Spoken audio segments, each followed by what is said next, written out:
They want me to sign here and then I'll be done. Yeah, I need your autograph. No worries. Not really. No, I'm gonna copy this, everything. I know. Don't even think of it. Or your fingers, I'll have fingers. I know. 2130. Welcome for Saturday, June 13th, our third campus meeting. And the first one where we've utilized the entire room, and the first one where we've utilized this microphone. So hopefully, hopefully it won't have feedback, and hopefully you can hear in the back. Can you hear in the back? No. Okay. Okay, well, this is why we're trying this out. Okay, how about now? Yeah. Now you can hear me. Andrew, can you hear me? Okay, excellent. Every now and then it's convenient to have someone you know in the back of there. So good morning, I'm David Naiman. I'm the president of the Montgomery County Board of Elections. I'm joined today by my colleagues from left to right, Margie Delao, Larry Halloran, Alex Vincent, Kina Anyam, and Daniel Karoma. We really appreciate all of you being here. And I see some familiar faces and I see some that are less familiar, and some of that is just, my memory. But can I see a show of hands of how many of you were here last Saturday? Well, thank you for coming back. How many of you were here at some point this year? Thank you for that. And how many of you have never canvassed before today? Wow, very impressive. Thank you. Thank you for being here and being this very important part of democracy. One of the things that makes people confident in our system is all of you in bipartisan teams being the ones who open the ballot envelopes as opposed to anyone else. It's a very significant responsibility, and we really appreciate your being here to do that. We're going to be here for, we're going to be having canvas sessions for a few weeks here. So, that's not a sign of the system not working. It's actually the system. And it's been that way for as long as I can remember, at least in the state of Maryland. And in any event, we really appreciate what you're doing to help democracy in Montgomery County. So thank you for that. Before I turn over the microphone to Boris and Kevin, I want to recognize that one of our longtime canvassers, nursing home program volunteers, and general all-around good guy, Kenneth Marshall, passed away recently. In fact, there's some members of our staff who are going to be leaving and coming back today in order to attend his memorial service. But if we could just have a moment of silence, please.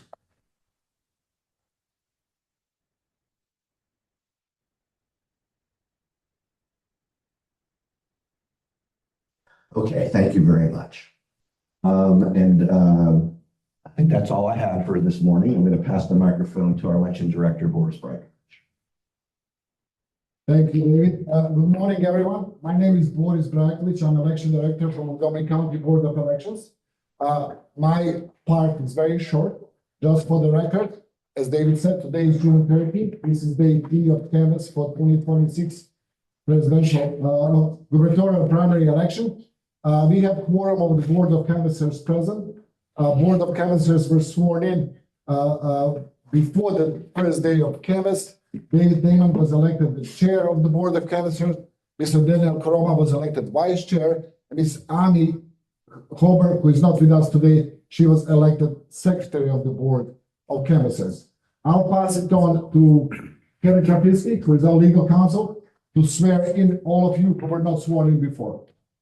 Okay, good morning. If you have not been sworn in previously for this election cycle, please stand and raise your right hand. And I'll read the oath and you just say your name and then follow after me. I do swear or affirm that I will support the Constitution of the United States and that I will be faithful and bear true allegiance to the state of Maryland, support the Constitution and laws thereof, and that I will, to the best of my skill and judgment, diligently and faithfully, without partiality or prejudice, execute the office of canvasser according to the Constitution and the laws of this state. Thank you very much for coming in today. Let me turn the microphone over to Michelle. Good morning, everybody. I'm going to give an overview of the instructions for you guys. The ones that have done it before, there's one little change. Everybody else, they're going to be new for everything. So you're going to be receiving batches of 25 ballots. You're going to make sure that there's 25 ballots in your batch. You're going to count the envelopes. If you have anything but 25, you're going to raise your question card. Inside all your boxes are these cards. One has a question on it, one has a pencil, one has a, yep, so. Okay, you're going to raise your question card if you don't have the correct number of ballots. Or one of our runners, which will be circling the room, will come by and help you with that. Once you finish counting the envelopes, you're going to make sure that the envelope is signed. On the regular envelope, the signature's on the back. On the web delivery ballots, the signature is on the inside of the envelope. So for those, you're going to have to open the envelope, take everything out, make sure there's a signature page and that it's signed. If there is, put that signature page back in the envelope and then you can take out the ballot. There's a PA system. Okay. And I don't fucking understand how they think you can take a PA system and run it through a TV. Okay, so once you guys have made sure that the signatures are there, you're going to go ahead and open the regular envelopes. You're going to make sure that on the envelope, near the name, there's a little asterisk. If it's there, when you take the ballot out, you're going to make sure that the ballot also on the upper left-hand corner, there is an asterisk. If there is not an asterisk on the ballot, but there is on the envelope, okay, then you need to put, if there is, then the ballot is good to go. You can go ahead and open it up, flatten it out, and make sure they can be scanned.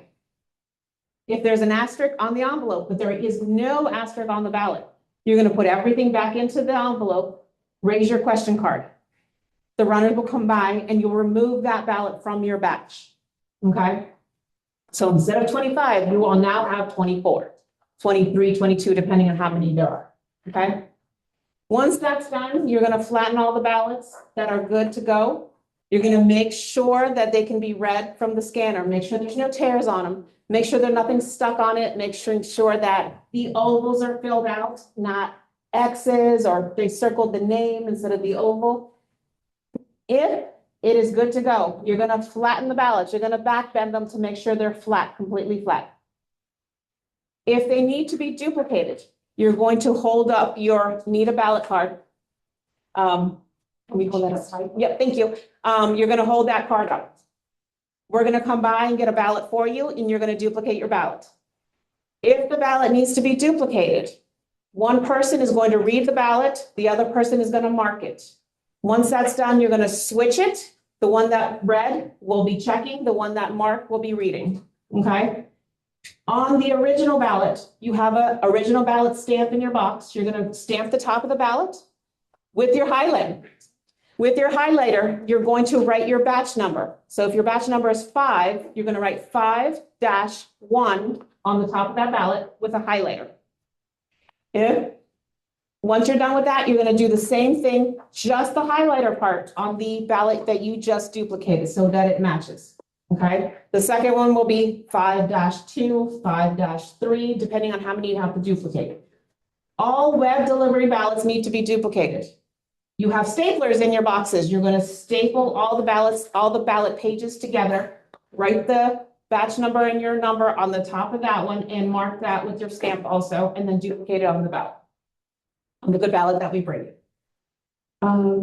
So real quick, so Microphone. as we are passing out. Use the microphone, please. Use the microphone. It doesn't go too far. As you're duplicating or as you're waiting for your batches, all of the instructions are right in front of you. So please take time to review those. When you do your first duplication, follow it step by step so that you are exactly familiar with how to do it. So you make sure you're stamping the original ballot, not stamping the new ballot, not stapling the new ballot, stapling the original. The other thing to note, we talked about the asterisks on the envelope and the asterisks on the ballot. There is an exception to that, and that is anything that we issue here at the office. So those envelopes will look like the regular mail envelopes, but they, instead of having a pre-printed name on those, they will have a sticker, an Avery label with the voter's name. Those will not have asterisks on the envelope, nor will they have asterisks on the ballots, because those are ones we issue here in the building. Okay? Any questions on that one? I know it can be a little confusing. We're here to answer any questions that you have. Take your time, make sure that you are going through the process so that you feel comfortable. Yeah, I just want to get a clarification. The stamp is only involved in duplicate ballots? Correct. Please repeat the question. Only with the duplicate. So for the stamp, you're only gonna stamp the ballots that you duplicate. Don't stamp all the ballots in the batch, please. Only the ones that you duplicate. Also, in your batches now, because we now have overseas ballots back, some of the overseas ballots say FBO at the very, very top, and they have just one race on them. Though all of those need to be duplicated on an actual regular ballot. So if you see one that says FBO, it's gonna be a regular cardstock, but they all have to be duplicated. Okay? It's a federal, the FBO means federal ballot only. So any citizen that lives outside the US that is not coming back, they are allowed federal offices only. And this one has, we do have them for Dems and reps. So you will see them now because they've started to come back. Okay, once you're done with all your duplication, all your ballots have been marked, you have everything completely done. You're going to recount the ballots that are ready to be scanned. Make sure you have the same amount of envelopes that you had. And then the ballots that are the originals that you've already duplicated. So you're gonna have 3 piles, your envelopes, your ballots to be scanned, and their original ballots. When you put them together, we're gonna put your done card up. And then we're gonna come by with the folder. We're gonna put the original ballots at the very bottom of the folder, the ballots to be scanned on top of that, and then your envelopes on top of that. Okay, and then we'll collect them and we'll give you a brand new batch and you'll just start all over again. Okay, does anybody have it? Oh, sorry. So, yes. So there are 2 things in our box that haven't been addressed. We don't know. Okay, so when you need to request ballots, there is a bright pink piece of paper in your box. You'll write the ballot style that you need and how many of them. So if you have 5 ballots that need to be requested, you'll put your 5 ballots and what ballot style they are. When we come by, we'll take that card, get your ballots, and then bring them right back to you. What was the other thing? So that is just scrap paper in case you need to write anything down. And every box has scrap paper in it, different colors. Yes. So I'm noticing. Just a second, guys. If anything's written on it already, just cross it out. We just keep using them until they're done. Okay? If you have something that you can't figure out how the voter marked it, you just can't figure out what it is, then that's going to be a referral. If you have anybody that wrote their name on the ballot or did any mark like that, that's going to be a referral. Anything you can't figure out. So you're going to hold up your question card. We're going to come by with a colored envelope. You're going to put that ballot in it. If it has a mark on it that is somebody's written their name on it, you're going to put the whole ballot back in the envelope. You're going to go ahead and put that into the colored folder. You're going to go ahead and mark it on your batch cover sheet, the voter's ID number and why you're referring it. If it's a voter intent question, all we need is the envelope, as the ballot, not the envelope. The envelope, it doesn't matter who voted it, it's just an intent card. That is only on your sheet. You're gonna mark voter intent and nothing on the part where it says the voter's name and ID number. Nothing there. We don't need to know that. Okay, and that's all gonna go inside that colored envelope that you get. When you're going through the regular ballots, not the web delivery, but the regular ones, and you see one that has pencil, those need to be darkened. But in order to do that, one of us needs to be at your table for you to be able to darken a ballot. So you're gonna be holding up your pencil card. And then we know why you need a darkened ballot, sorry. Does anybody have any other questions? And if you get questions that come along, just hold your question card up and we'll be glad and we'll be right over to your table. Yes, Larry. If I want to request a ballot, where do I find the ballot style to request? Oh, okay. So Repeat if the you're repeat the question. duplicate, he wants to know where you find your ballot style to request a ballot. So on your regular ballots, it's going to be on the upper right-hand corner. What that says is the ballot you need to request. On your web delivery ballots, 99% of these ballots have one number up top and another number down below. So your bottom bottom right corner will have the correct ballot style that you need to request, not on the top part where the other ballots have it. And all of your batches will be the same ballot. Yes, all your batches are going to be the same ballot number. The only difference is going to have reps, nons, and dems in the same thing, but it's the same number. Okay, so if it's a ballot style 5, it'll be a ballot style 5 dem, 5 rep, and 5 non. Okay? Anybody else? Oh, yes. How about the paperwork that we got when we came in? We will come by and collect that as soon as we're done. Mhm. Yeah. Thank you. Okay, so for housekeeping, so if you do need to use the restroom, make sure you raise your card. We will come and collect all of the ballots from the table because we cannot have one person at the table with the ballot. So always 2 people at the table. Everything is bipartisan, making sure we do everything together. When it's time for lunch, we'll stagger everyone through. The kitchen is here. Around the corner and to the left is a break room for people to utilize. There's not a large capacity in there, so we will be staggering people through. If you are part day, please make sure to let the runners know not to give you a batch in enough time for you to leave by 2 p.m. So please don't take a batch at 1:30, unless we are going that fast through them. But let's hope so. And no cell phones, although, sorry, I have mine.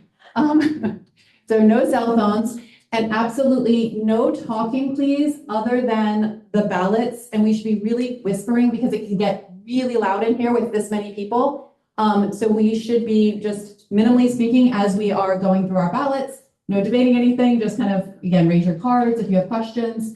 But you can get to know each other during break. And for right now, it's really important because you guys have a lot of things to pay attention to on the ballots. So it helps when there's minimal noise. All right. Oh, and the bathrooms are here to the left. So all along there are unisex bathrooms, and there's also one in the break room. Question on the back. Yes. For the FBO ballots, what ballot style?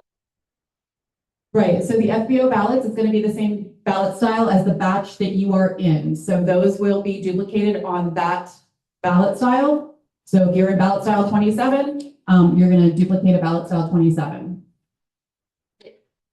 Yeah, I mean, it'll say the Dem rep on there will be a non.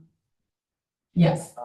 You have one. Bring anything for lunch, so are we allowed to like leave? Is there somewhere like the 7-Eleven or something? 7-Eleven is right across the street, so Okay. yes. Okay. Perfect. There's an empanada place, I think, There's right? multiple restaurants. And Down below. how long is the break? 3 minutes? 30 minutes is what we try to keep it to, so we can move through. Yes. For either one, both things have asterisk or both things not. Only if they don't match, then it's a problem. It's not a problem. You just need to raise your hand so we can collect. Yeah, so it's the only ones we're going to raise your hand for, again, if they are mismatched. But if there is an envelope for any reason that doesn't have that Avery label, that does not have the asterisk, raise your card. So the Avery label is what denotes not needing the asterisks.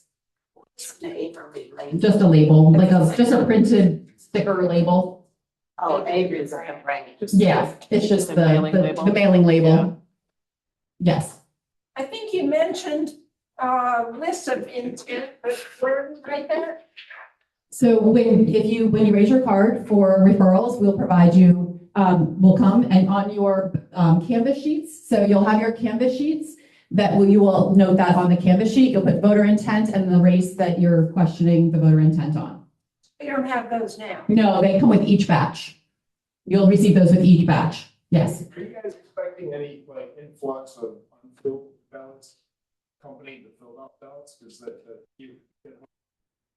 Excuse me, you have like a ballot thing. Okay. So let's talk about this. Kenneth, you're talking about the replacement ballots that were issued for voters who 100,000 voters that were on the permanent vote by mail list. I'm not sure that's what he's talking about. Is that what you're talking about? Yeah, are people gonna send in their empty unfilled out ballot as well? If they were. Talk about blank cards, I think. Not here. So, two things. In past, we had voters who decide not to vote. It's absolutely their choice. They have right to fill the ballot, put the envelope and send it, or to send a blank ballot. If there are instances like this, we will not know what's in the envelope until you guys open it. Okay, so you don't know yet. We are not legally allowed to open envelopes until they come here to the campus. And the reasoning why people do it, we leave it to the voter. Yes.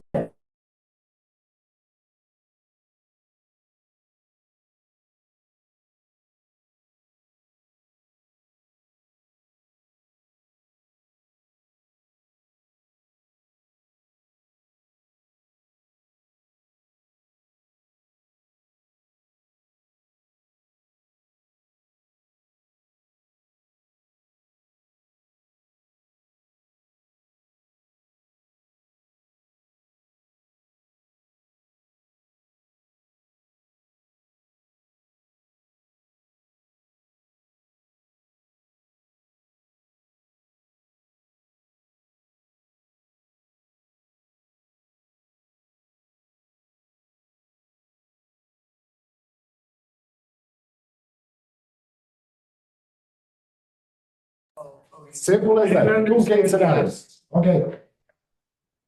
We good to start? Yes. Perfect. Thank you all. We are taking help on it. It's great.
So, excuse me.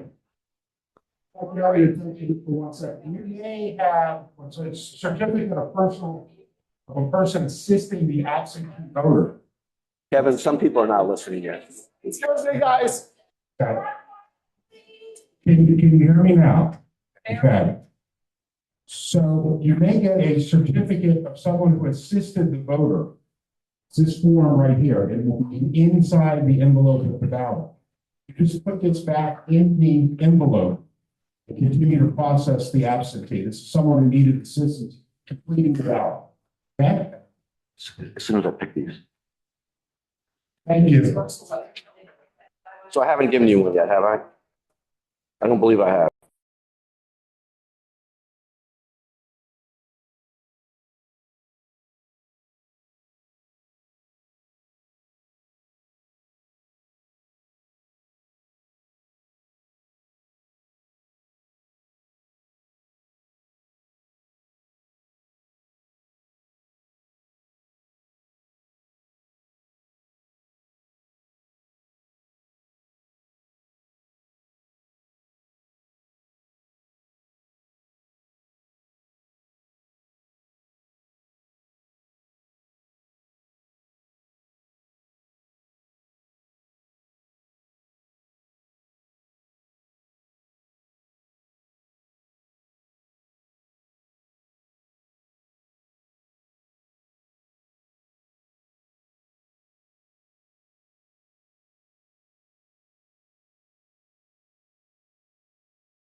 Already did it.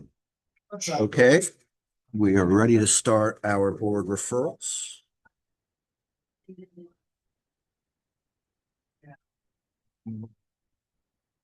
We have the appropriate tools ready.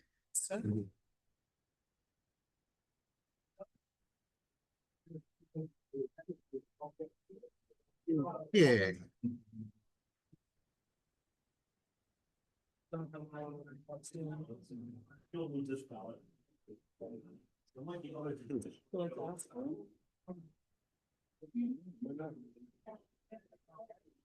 So the first ballot. Board's consideration is out of 0424.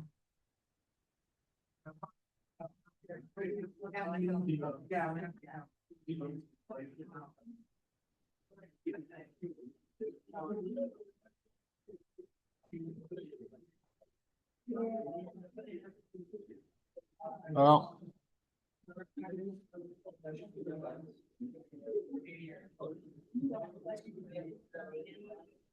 I think the only issue could be judge of the circuit court, which I don't think is an issue, and then clerk of the court.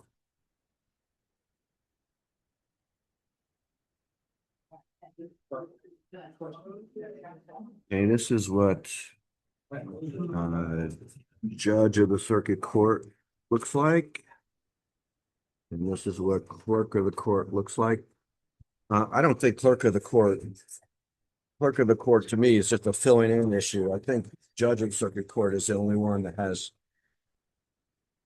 a possible issue. Ballot style, okay? So ballot style 44. Yeah, ballot style 44, Democratic ballot from 424. So I think that's the only issue on the ballot. I personally don't think that's an issue. I think that's a vote. But if anyone thinks that the clerk vote is not a vote, say so. I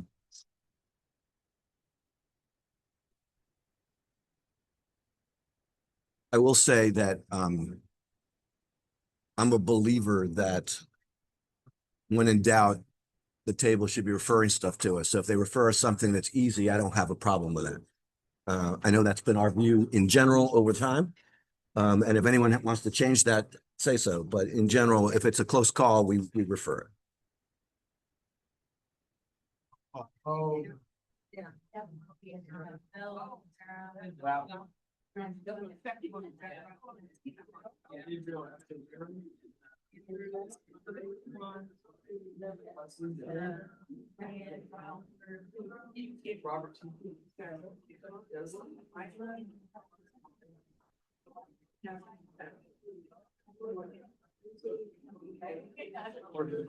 The other office?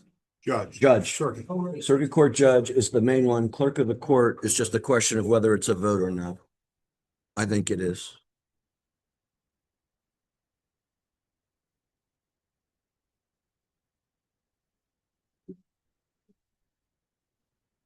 Mr. President, So, Mr. President, I think it is oh, reminding, I need to turn that on.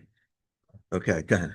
Mr. President, I think Yeah. it's worth reminding or informing the community about what happens when you vote for two people within the same class, like for instance, on the ballot for governor.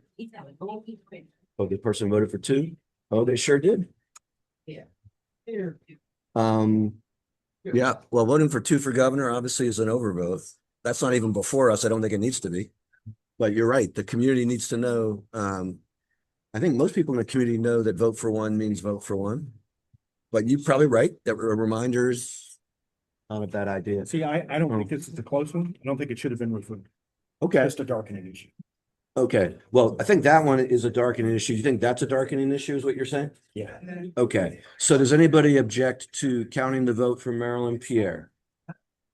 For clerk of the court, does anyone object to counting the vote for Karen Bushel for clerk, I'm sorry, Marilyn Pierre for judge, Karen Bushel for clerk of the court? Okay, it is unanimous. There you go. Be different if it was a court and. Yeah, right. If it was a vote for Karen Bushel for court and Marilyn Pierre for clerk of the court, then we'd have a problem. Yes, that would be, well, because there are no write-ins in the primary, right? So, I would say may all of our cases be that easy, but they won't be. Including the one you showed me.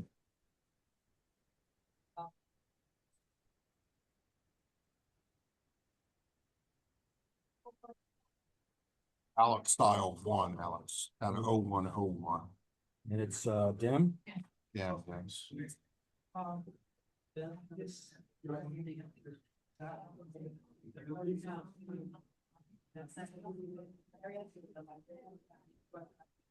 Thank you.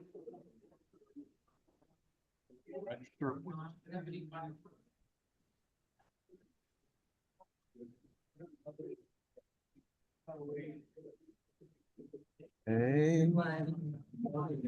This is what it looks like. Right there. Register of wills. It's on the other side. You can tell. There's another one here too. Let's see. Yeah, I guess we should look at that one too. 1, 2, 3, 4, 1, 2, 3, 4, 5. Oh, great. Well, we could, but that one's going to be an overvote anyway, because they voted for 1, 2, 3, 4, 5, 6, 7, 8, 9, 10 people for a vote for 8. So I'm saying let's not spend our time on the 11th one.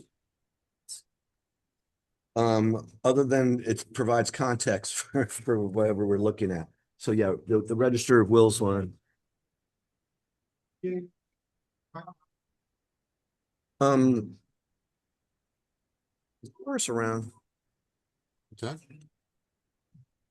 the camera on the other side, I need to figure out how to move it, because when I do this, the try, I don't think it's gonna work. Yeah, there we go. That's what I was trying to avoid. That was not what I wanted. Try this again. That's where we are. See, I'm trying to move that camera. But when no matter what I hit, it only does the one camera. All right, I'm gonna give up. Do me a favor, if you're having a conversation, let's all have it, because they haven't even seen the ballot yet.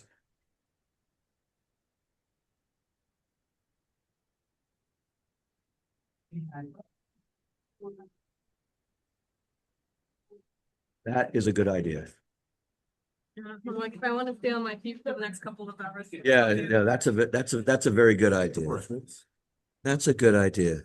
Cameron's used to standing in court, so he's, you know. He's just standing on a fort. Yeah, too.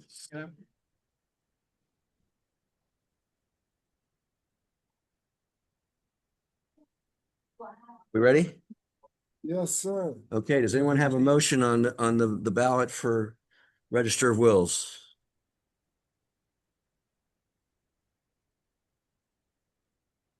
No one has a motion. Mr. President. Alex.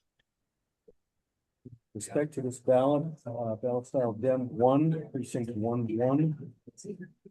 For the office of Register of Wills, I'll move that it be counted as a vote for Paul Dollarheight. Okay, is there a second? Okay, moved and seconded that it be counted as a vote for Paul Dollarheight. Any discussion? All in favor, raise your hand. It is unanimous. Thank you, everybody.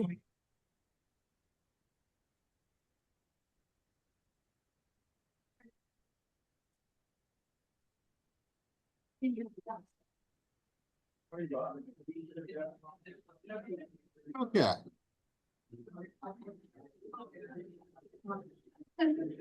Next one is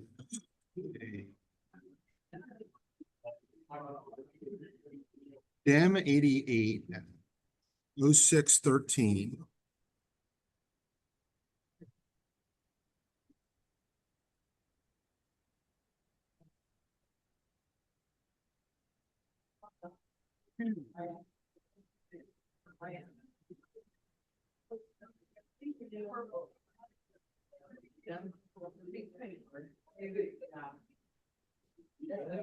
Now, circuit court. Eyes are not as good as they used to be, but maybe our first instance of whiteout. It does appear to be whiteout. Alex with the secret magnifying glass, maybe at the bottom of this paper here. It's not exactly a secret. I think it's kind of part of Alex's brand now. You know, that Comes from coin collect. yeah, the magnifying glass. Good. We'll add this to the category of all the things that voters do.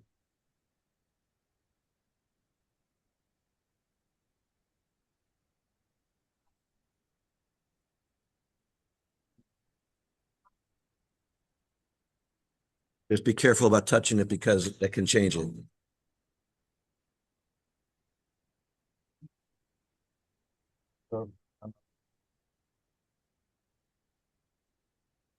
I know that I'm in my head, not that it matters, but I'm making a certain assumption about the age of this voter based on the use of whiteout. You're an exception. The glove has been thrown down. Okay. Anyone want to make a motion on this one?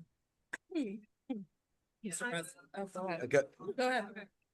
I this ballot be counted for the judge of the circuit court race, be counted for Karen B. Bushel, Victor B. Delfino, James Dietrich, and Catherine McSweeney. Okay, is there a second? Second. Okay, I'll just say very briefly for discussion that it appears that the voter is whiting it out and wanted us to know that there's still a circle there, but that it's not filled in. We stored the oval. They restored the oval, but they did not fill it in. And I think I agree with the motion that it's a vote for the other four. Any further discussion? All those in favor, raise your hand. It is unanimous. All the precision of reconstructing broken. All the king's horses and all the king's men, right? Yeah.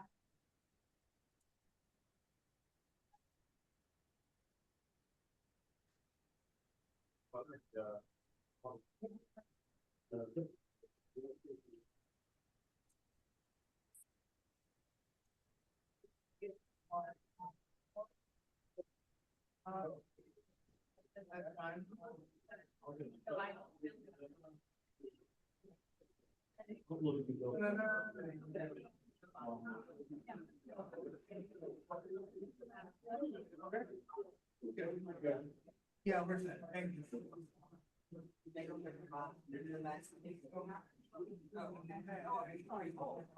Okay. The issue is.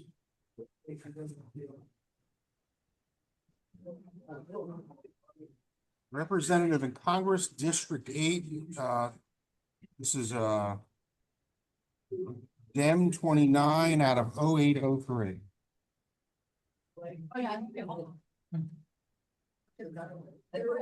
Okay, that's an interesting one. So that is what it looks like. I don't remember which way I went last time. I'll go this way this time. I apologize. I did it twice in a row. I just don't remember.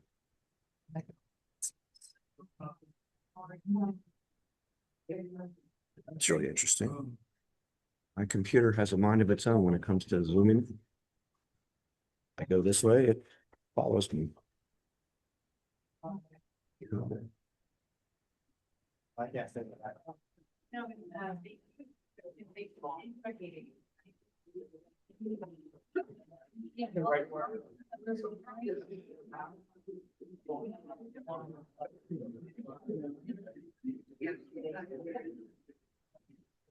borrow that.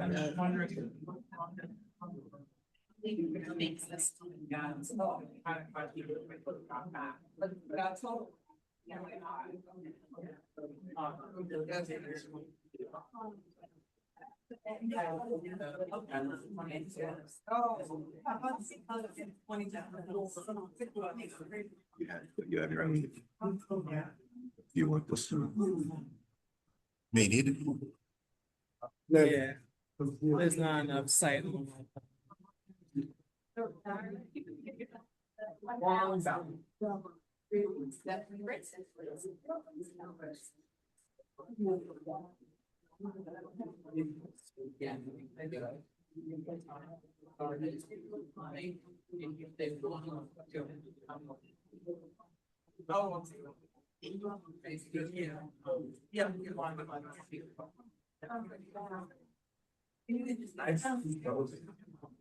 Okay, floor's open for discussion. I'm sorry. I'm not sure what the answer is, but Well, Mr. President, Yeah. there's a market in this, so now the question is it enough? is it enough? Or is it not enough? Right. So, my own interpretation, I've been consistent to what I've voted for in the past. If there's a marking, then it's a go.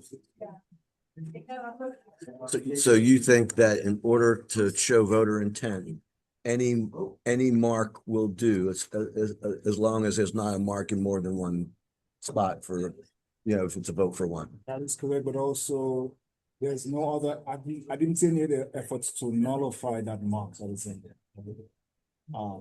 But It was just a dodge. It was so inconsistent with the way the ovals have been so solidly filled in with the other races. I do. That is, that context means something to me. The question was asked what the standard is, so let me Yes. just make it very clear for the public. Okay, Section 11-302, subsection D4 of D6 says, quote, if an absentee voter casts a vote for D5. If the intent of the voter is not clearly demonstrated, the local board shall reject only the vote for that office or question. I think that's the same. It's not clearly, that's a sufficient expression of not clearly demonstrated. It's not clearly demonstrated. right. So the question is this clearly demonstrated? I say no. Larry, you're agreeing. So what degree? Margie? No, I think he just rested his head there and thought about it. Well, to me, it looks like he or she at some point also rested their pen on the candidate above, but with less of a marking. I think that they did. Yeah. For me. Yeah. In the same rate. The same race. Above it, there's like a little indentation, but almost no ink. Yeah. Not good eye, good glasses. That's more doubt.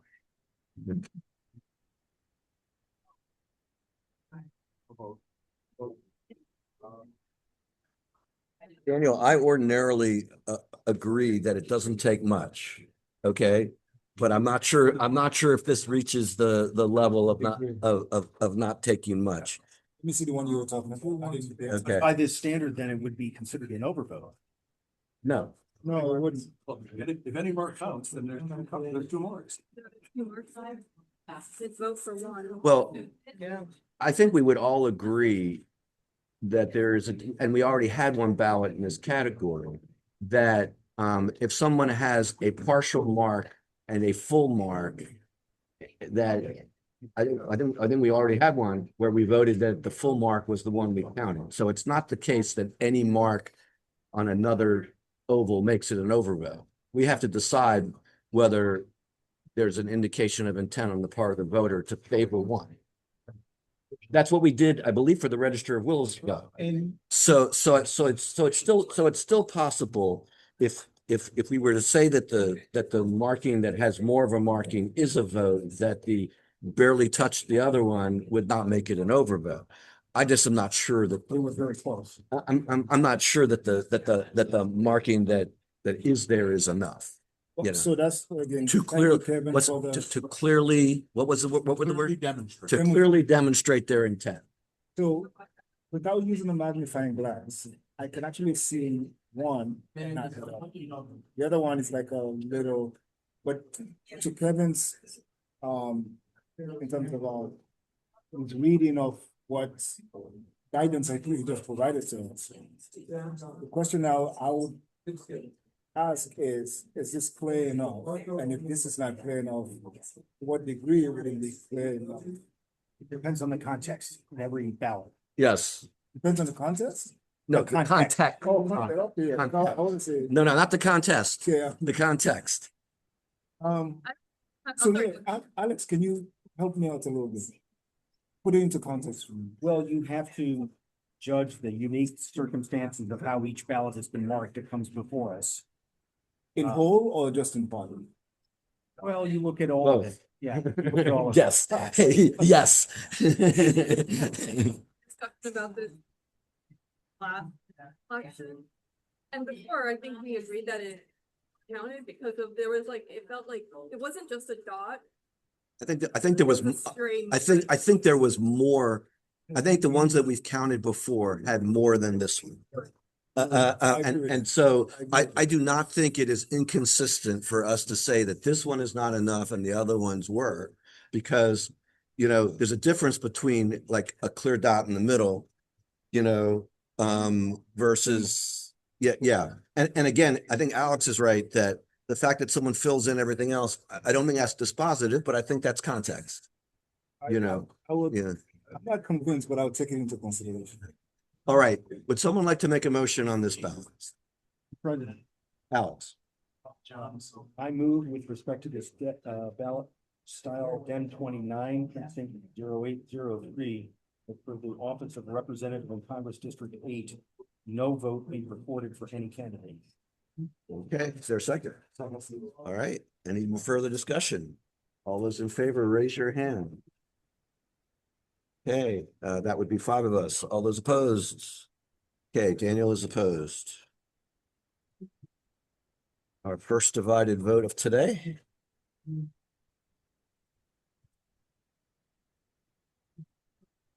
I'll just say for the record that I don't think it takes much for it to be a vote. I just don't think that one was sufficient. Absolutely. For me, Yeah. I want to be consistent. Yeah. So. Take a stroll over. A ballot style DEM 256, 1369.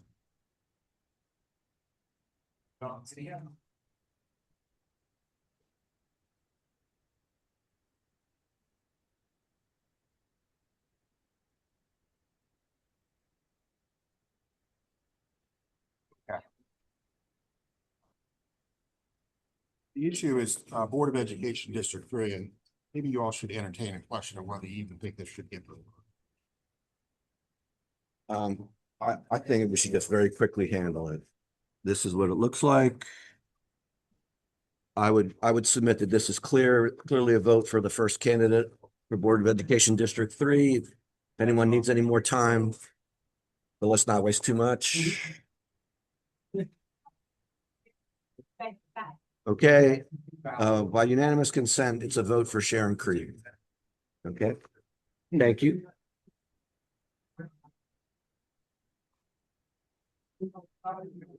I appreciate the voters who are clear.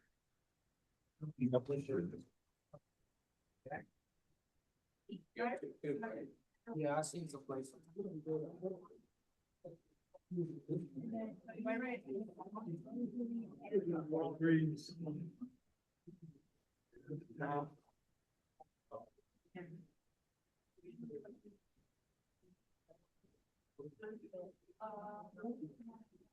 You have another box after this one? Kevin? 2 more. Oh, 2 more. Okay.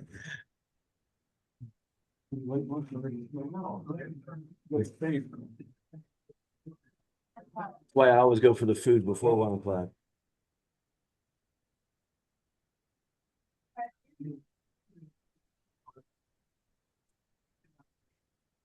I think you're the only one that had lunch beforehand. Maybe Daniel. Daniel did. Yeah. Had lunch before. I certainly wouldn't want any of our hunger to be affecting our decisions on ballots. Didn't know how long Kevin was gonna take to. Blame it on Kevin. It's always damn lawyer gets blamed for everything. So this is damn 254. It's actually our secret plan to dominate the vote. 1367. And I'll tell you what the canvas teams referred 3 ballots. Referring to a printing issue. And it appears that there's some smearing or smudging that occurred on the back of the ballot.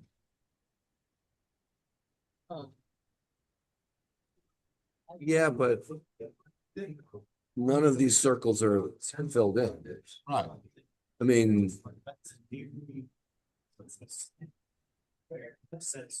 it looks like this person voted for,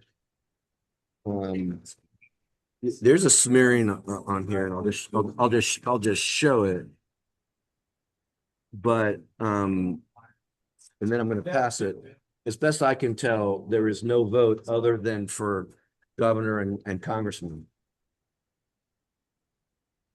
This particular smearing doesn't seem to look like it's a smearing of the voter. It looks like it's a smearing of the ballot.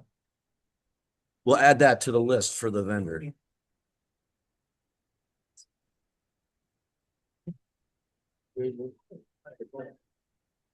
If you're watching me in Minnesota, yes, I meant that.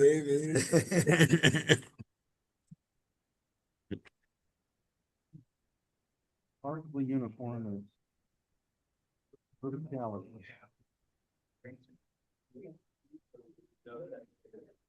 With due respect to the state, I have no problem with the state of Minnesota, only the vendor there. Look, this is smeared wet. Yes, hold on. It gets wet here. It's just, Right. it's an ink issue. Or somebody got it wet. Coming your way.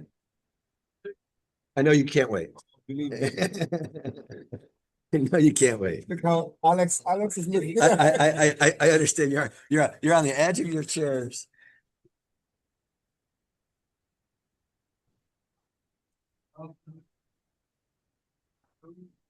Gabriel asked an arrow and went on, he drove the one.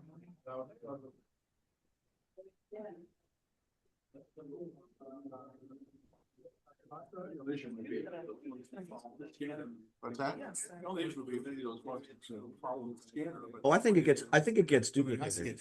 Yeah, I think it gets duplicated by, you know. Yeah. Okay.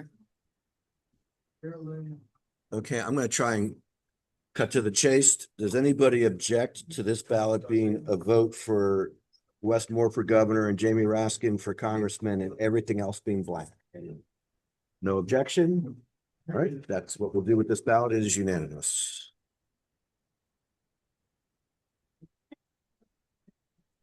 Now the others are gonna have similar smudges or other issues?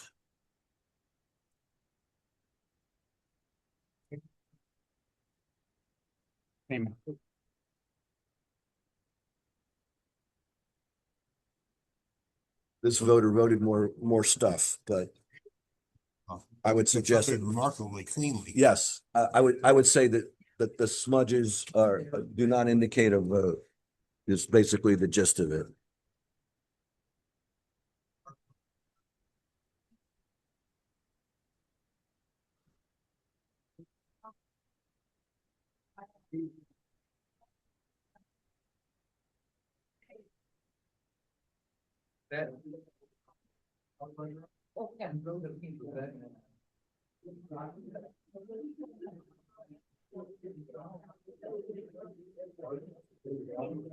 Strange.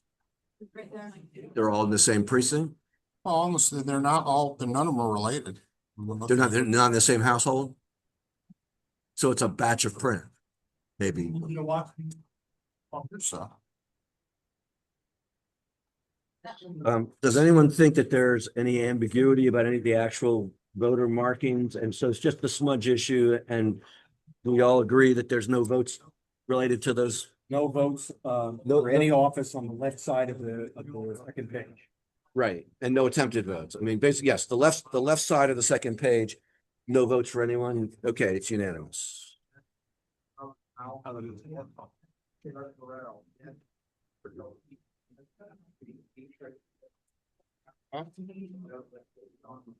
Hope we don't have to instruct voters to keep their ballots away from water. You know? Instruct the university to not rain into the days. I don't know. Yes. It'd be easier. Yeah, that's a good Yeah. point. That's a good point. That's a good point. Rain could have done it, but most people don't have their open ballots in the rain. One would hope. One would hope. One would hope. Which those ballots now again from 1367. Oh,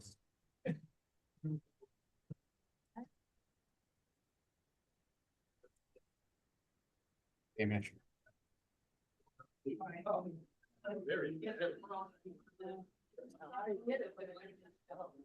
And the votes seem, pretty distinct. I don't remember which way I went last time. I'll go this way this time.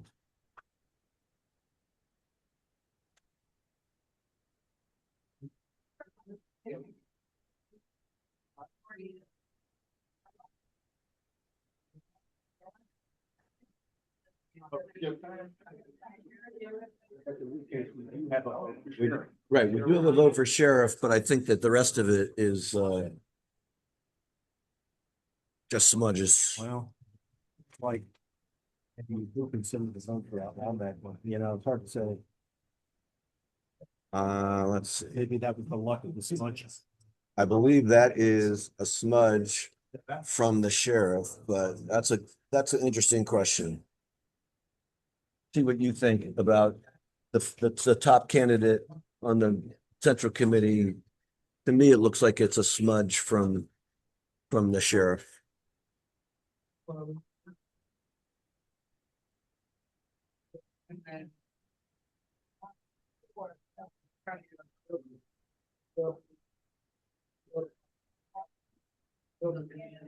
don't think it's much concern. I think it was just the same issue before with the printing. Okay. Well, you don't think it's a vote? So, Okay.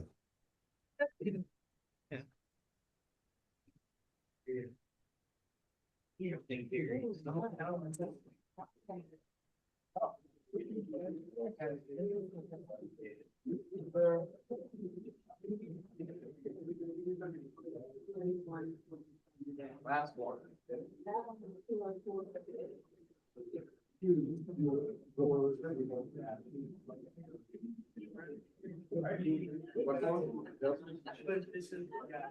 Oh, yeah, so no way, we have.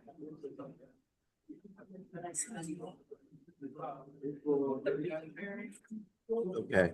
Does anyone think it's a vote for the central committee at all? No? Nope. Okay. And we do think it's a vote for sheriff, but other than that, that left column is the smudge issue and nothing else, right? No votes for Democratic Center. There were, well, the only question is that first one that you identified. Do you think that's a vote? Yeah. Does anyone think it's a vote? Yeah. Okay. So is there unanimous consent then that there's no vote for central committee on this ballot? And the smudges will be addressed by duplication? Okay. There you go. It's unanimous.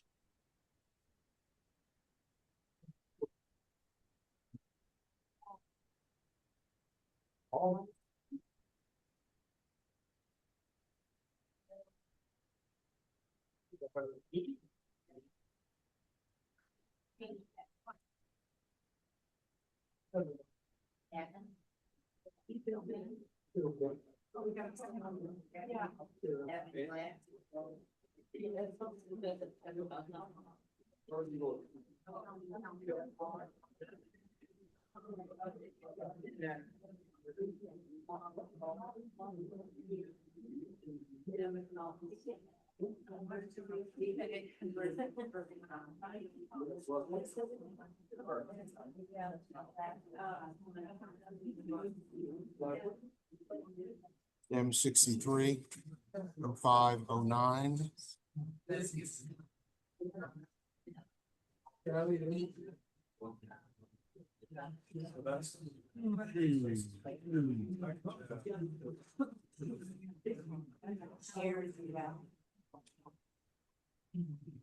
On the executive.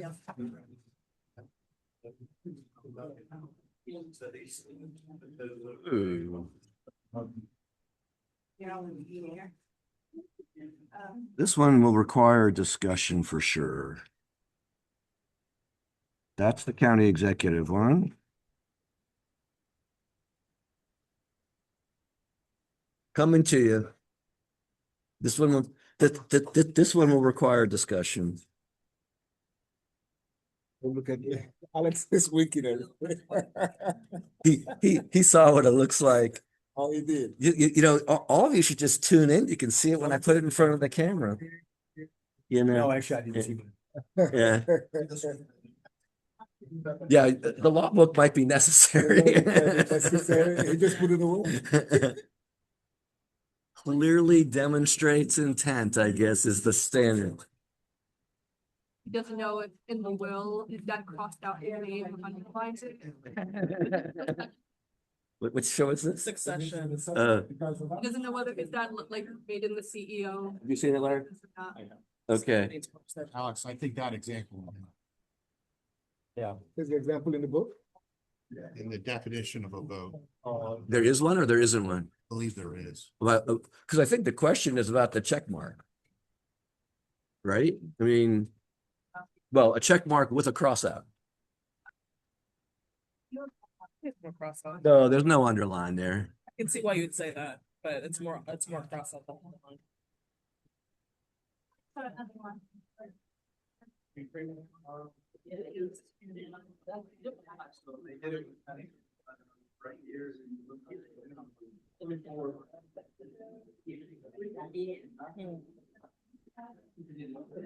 That's why they pay us the big bucks.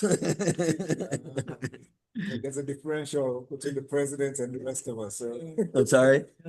So there's a differential. So let's get you. Oh, yeah, huge differential. Yeah.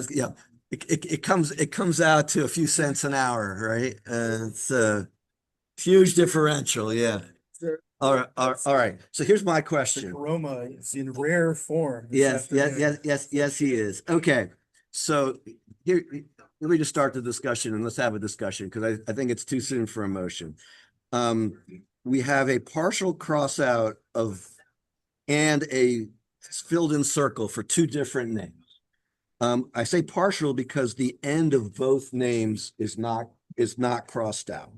Like the last syllable of both names is not crossed out. And then we have a check mark next to one of them. And we have 4 letters for Mr. Friedson and only 2 letters for Mr. Jawanda. Yeah, but to me, that doesn't say a whole lot. Friedson has 2 syllables and Jawando has 3, you know, whatever. Okay. So I guess the question is, what is the significance, if any, of the check mark after 2 different names have been voted and crossed out? And does the check mark indicate an intent to vote for that person? That's my, right? That's the question. Okay. So I would just suggest that I'd be hard pressed to come up with a different reason for that check mark. And I guess I would ask, I would ask, like, if someone put their initials there, you might think they put their initials there, like that's where the mistake is, right? But a check mark, I'm not sure why else does someone put a check mark? But what, Mr. President, just to be clear, what reason are you giving? Are you giving him for us to consider that as a, like, but you're saying that you don't see a reason why that, yeah, well, I'm waiting for the reason. My reason is that a check mark almost always is a signifying of an affirmative something, of a yes. I agree. And that if we treat the crossouts as if they never happened and it was blank, right? Because I mean, a crossout means I didn't mean this, right? So, and they not only crossed out the circles, they crossed out the names, and then they put a check mark next to one. I would have preferred that they use the word yes or this one or whatever, but I'm just hard pressed. Like, what's the purpose of the check mark if it's not for that? Okay, got your reason. That is my reasoning. I will say that I think it's a close call. I don't think it's easy. But I'm having a hard time with why else would they do that? Let me give my own thinking. Okay, My thinking is Alexis. Alex is making sure he hears your thinking. Okay, My thinking is a voter has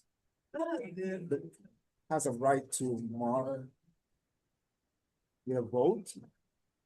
With, and I think this is where I tend to be careful in interpreting voters' intent because, you know, yes, I would love everything to be according to how it's described on the ballot. But we Agreed. know that that's not the case at all times. Everything to be as what? To be he prefer that everyone would just follow the directions. the directions on And on the ballot, yeah, but on of the course, but we're here because that's not the case. that is correct. Okay, And then also that does not nullify the ability of the voter to clarify their vote. oh, totally, but So that's, therefore- again, that's why we're here. This is what I'm looking at. For the race of county executives. Clearly, there were two indications. And Oh, how are you doing? He gave the silence again, and that was very nice. Oh, well, thank you. Yeah, I just got back from the service. Oh. Very nice. Oh, good. Thank you. Okay, absolutely. Where's the cart? yes, so there were two, the voter, there were two markings. I see the ovals, but I also see the crossouts for two candidates on this ballot.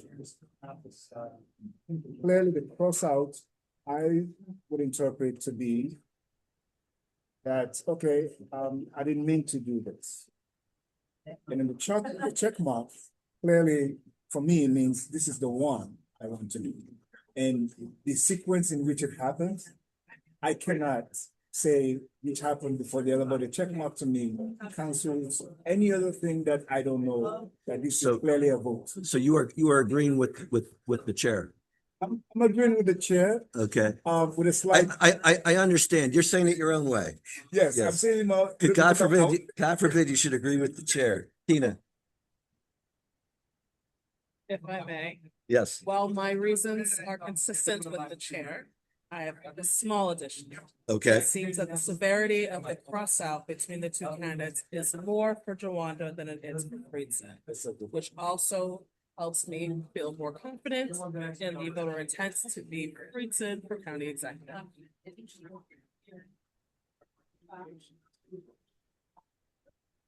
This doesn't neatly fit into page 7 or page 9 of the definition of vote, but well, no, it does, because the check mark, it's an indication. I think that's what Kevin was saying. well, I mean, it is, I think it would be. Margie, you were very concise. I think it would be worth it, but we had this as an example. If we add it as an example, we run the risk that the state will reach a different conclusion. Kevin was referring to page 7. The check mark is an indication of vote. Right, So- but the question is, what about when there's a check mark? What is a check mark an indication of vote when the name is also crossed out? That to me is what this permutation is. You can imagine that what happened is they said, I'm gonna do this. No, I'm gonna do that. No, I'm gonna go back to what I was gonna do in the first place. And so it's entirely possible. Now, that would, of course, not be consistent with I feel more strongly about crossing out the second one than the first one. But maybe it could, or maybe it could, but it could very well be that someone says, I'm voting for this one. No, I'm voting for that one. No, I really want to vote for the first one. And how am I going to tell them that I really want to vote for the first one when I've already crossed it out? You know, so that's one possibility. So Once again, my question is there any other way to interpret the check mark? I don't know that there is. I agree with the chair on that. So page 9 says that when you have two valid choice has been made for, two candidates, You can only vote for one, and there are words of affirmative choice. The choice is without the additional markings. Choice is indicated by the written words constitute a valid vote. This is really essentially. This is the opposite. Mark of affirmative choice. This is a mark of affirmative choice with the opposite. Instead of voting for both, they voted against, they crossed out both. Yeah.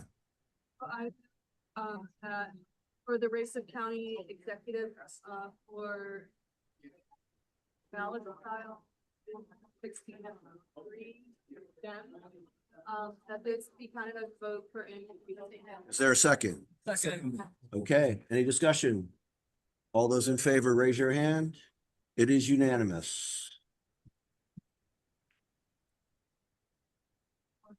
Yeah.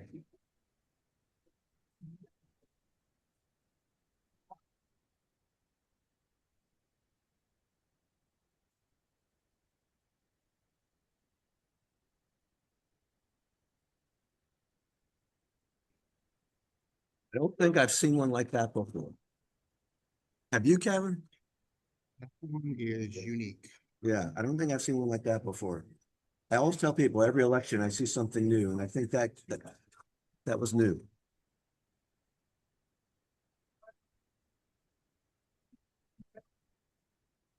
So this is.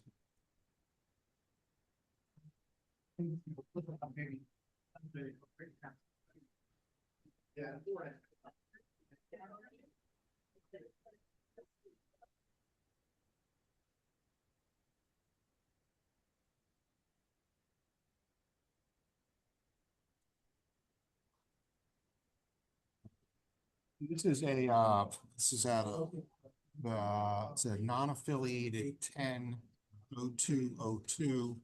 I think one in issue 3 is clearly an overvote. The question is, not leads to Board of Ed at large.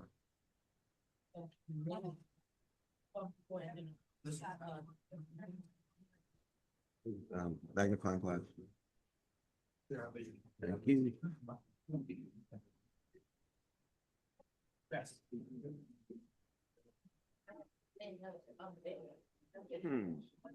Oh, this is a nonpartisan ballot. This is the whole ballot. This is it. Okay, let me just show it. That is the vote for at large, and that is the vote for District 3. I'll go this way this time.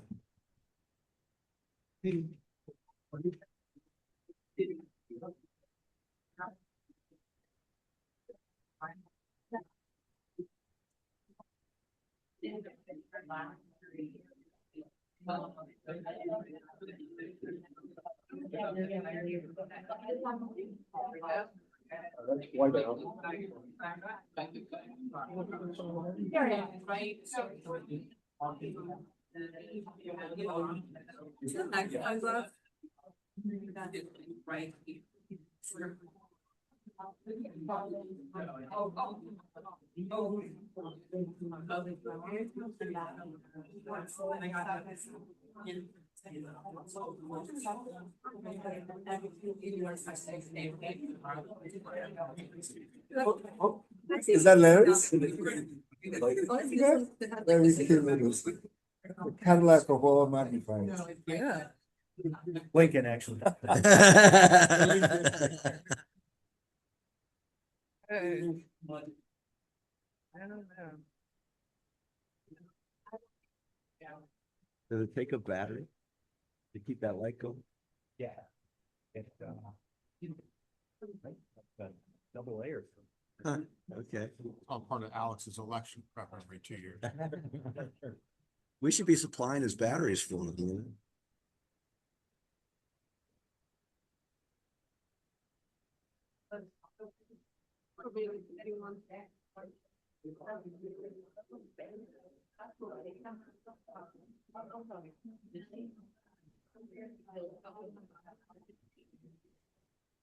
The one at issue is that one, unless you think that one's an issue too.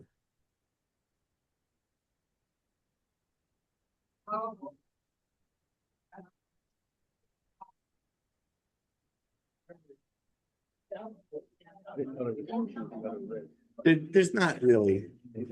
I personally think that it's pretty clearly an overvote, like Kevin suggested, but there does seem to be some indication of some whiteout in there somewhere, but then again, the question is why? white it out? Yeah, exactly. That is a question, and why not complete whiting it out? If you were trying to vote for the other one, you white it out completely. But Okay, well, yeah. I don't want to overfly spec what again looks to me like a pretty definite overvote. But the first one is a little harder.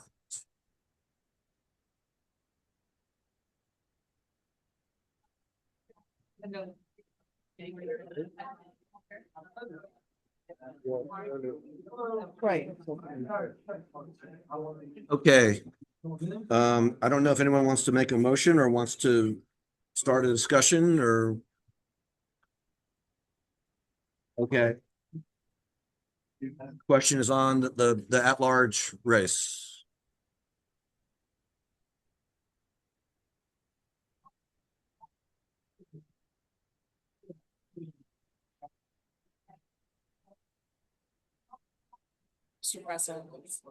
Kina. Kina. Okay. Regarding the context, The Board of Education at large. Board of Education at large, I make a motion? Please. Yes. I move to select. Thank you. I move to select candidate last name Chase. Board of Education at large. You mean that you move to count the vote for Wylea Chase at large on this ballot? Yes, Mr. President. Is there a second? Second. Okay, any discussion? All in favor, raise your hand. It is unanimous. Vote for Wylea Chase.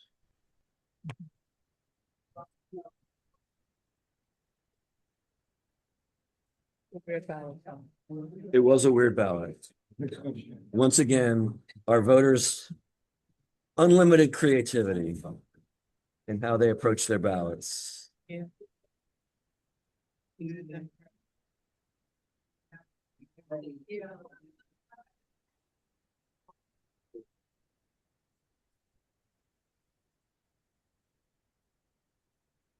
1:15. 7:26. Yeah.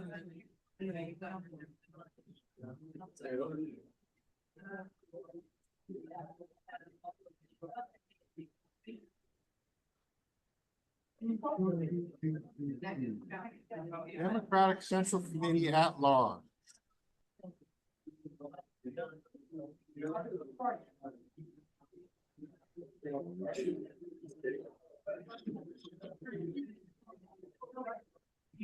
Okay. So this is what it looks like.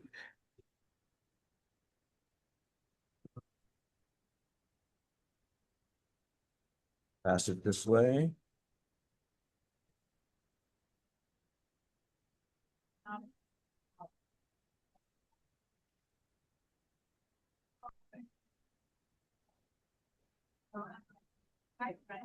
Yeah.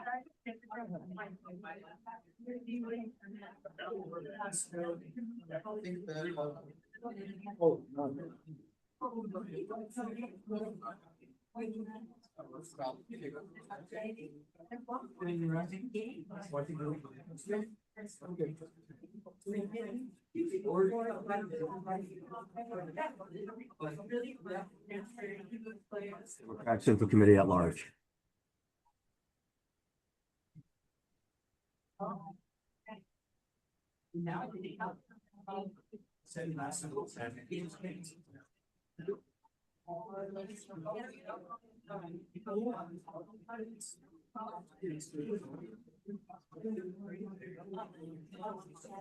That is exactly what you say. Oh, sure. You're all set. Next time you have to do it, envelopes and your ballot. So up here. As I come back. So we have, we don't have to ask for a secret ballot. Okay. Is there a motion? President, Yes, Daniel. I move that we, on this ballot for the race of comparison to India Lodge, we consider it to be an overvote. Oh, wow. Okay. Is there a second? Second. Okay. Okay, speak to it, because I'm gonna oppose it. Is mine, so vote for 8. Oh, yeah, I don't think that's a vote. I think that's a cross out. Now, see it again? Sure.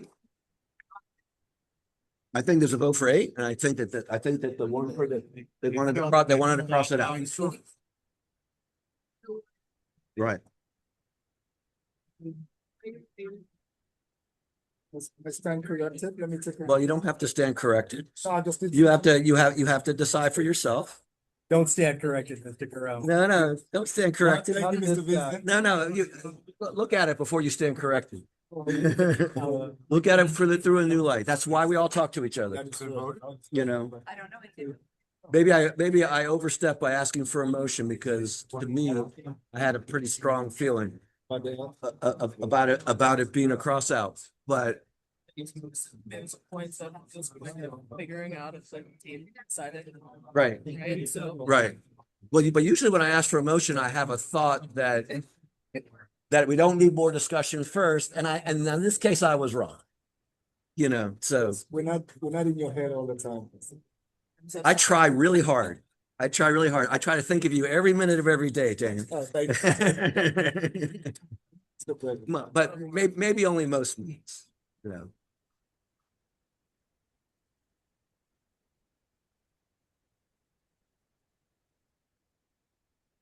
While everyone's looking at it, I'm going to say that one of the things that I'm considering is that I don't want to assume, given that this mark is so different than the others, that the voter is not counting to. Because like if that was on vote number 11, that would be different. If it was on vote number 7, you know, it might even be different. But there's 8 that look the same, and there's 1 that looks very different. The president, I'm convinced that this is the right. But I can now see. So you're saying So, do you want to withdraw your motion? I'll withdraw my motion so that somebody else can. Okay, if someone else want to make a motion. Margie, make a motion. Back 26. I move that for the race of Democratic Committee at large, this ballot be counted for Samira Manny Bellon, Deborah Felty, Bill Vine, Sarah Brianna, Marjorie Goldman, Deborah Johnson, and Gabrielle. Okay, is there a second? Second. Okay, any discussion? All in favor, raise your hand. Thank you.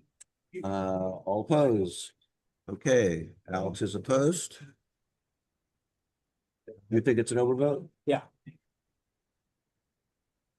I think it's crossed out. Okay, good enough. Different strokes for different folks.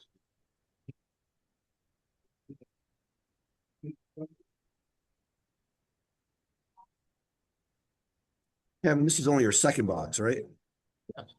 Okay. So basically the 1 o'clock referral meeting is going to go all the way to 5 o'clock. Not doing that. We're going to wear you down. No, just kidding.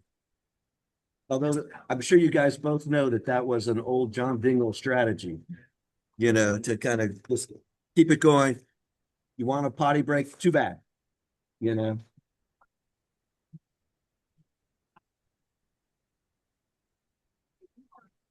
John Dingell was the chair of the Energy and Commerce Committee of the House for many, many years. And if you've ever seen on TV, Congresswoman Debbie Dingell, she was married to him. He passed away a few years ago, but he was one of the more powerful committee chairs on Capitol Hill for many, many years. The dean of the house. Yes, he was the dean of the House before he passed away. And he was kind of the 80s, 90s, 2000s. I don't remember exactly when he passed away, but non-affiliated 95, 0704. Board of Education at large. Okay, so that's what this looks like.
Anyone ready to make a motion? President, Alex? with respect to this ballot, ballot style non-95, precinct 704, I move that it be counted that the office of Board of Education at large as a vote for only Brenda Diaz. Is there a second? Any discussion? All in favor, raise your hand. It is unanimous.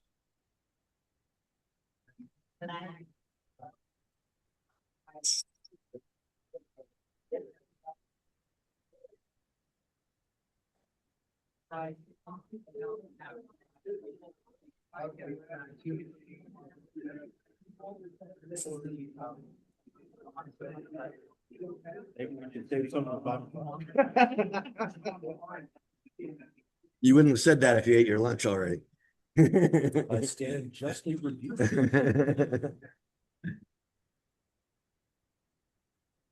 I suspect we're gonna have more We're not done before them. if we're not done before. I'm sorry, are they? Well, we have more tables, so that helps. Particularly the ones that are no web delivery. We'll crank through those pretty quickly. Yeah. So I would say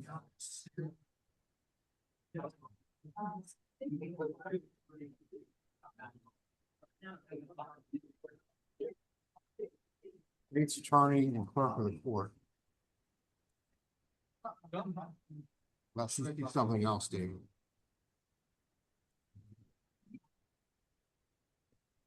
Attorney General might be similar to state's attorney and clerk of the court. Other than that, I don't see anything. So here is Attorney General. And here is state's attorney and clerk of the court. Go this way this time. To speed things up, I'll just say I think all of them are votes. They are different than the others. It's an example of why you can't always say that people are going to mark every circle the same way. But I don't think there's a question that they're marked.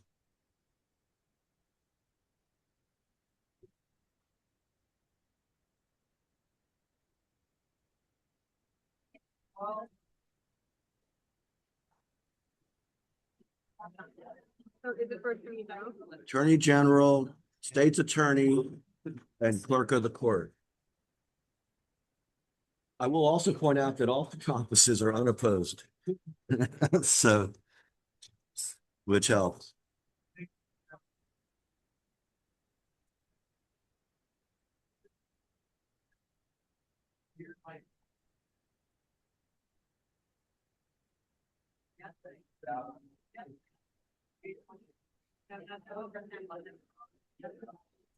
This one,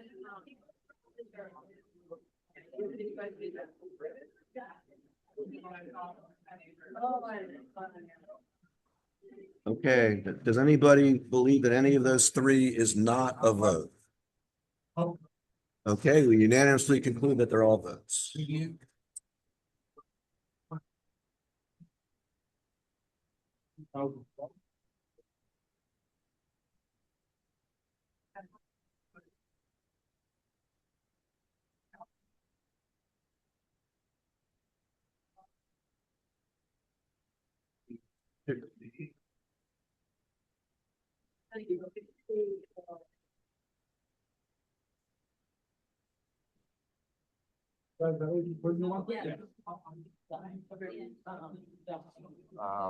M 78 out of 0602.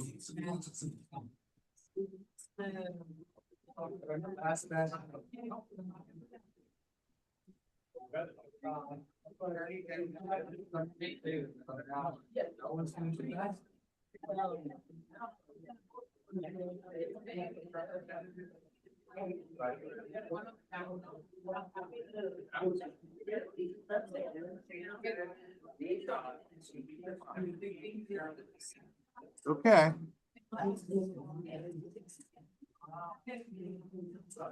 Canvas team's got good eyes. County council at large.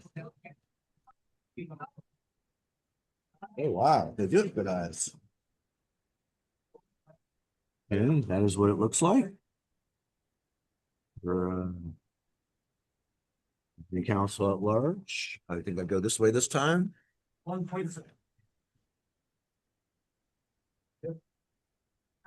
Think they realize that it's coming into support. The question is whether it is a vote. There's three that are clear and there's one that is really at issue.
Okay. Is there a motion? Anyone have it? Yes. So this brings me back to, is this enough for marking? I see Mr. Vincent is nodding and agreeing with Mr. Koroma. So I'll definitely stick and be consistent to say that it is indeed enough this time. Let me just say that you don't have to be consistent by saying that anything is enough. Right. You have to decide whether this is enough. And I would suggest to you that if you want to get 4 votes, you better explain why it is enough. Yes, so Okay. in my observation, indeed, the three votes are very distinct and very darkened. But I also can see that there is an X within the oval. Within the oval, it does not even go beyond the lines of the oval, which to me, that's sufficient. And the race, which is county council at large, says for the voter to vote for up to 4.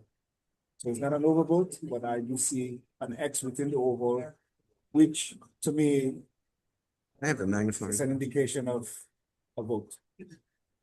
Is there a second to Daniel's motion? Second. Okay, thank you. Moved by Daniel, seconded by clearly a Martin.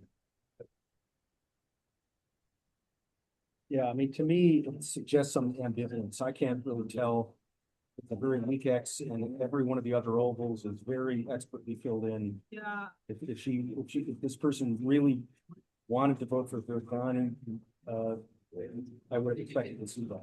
I would say, though, that you don't have to feel equally strongly about, or mark equally strongly for all of your choices. The question is whether it's marked or not.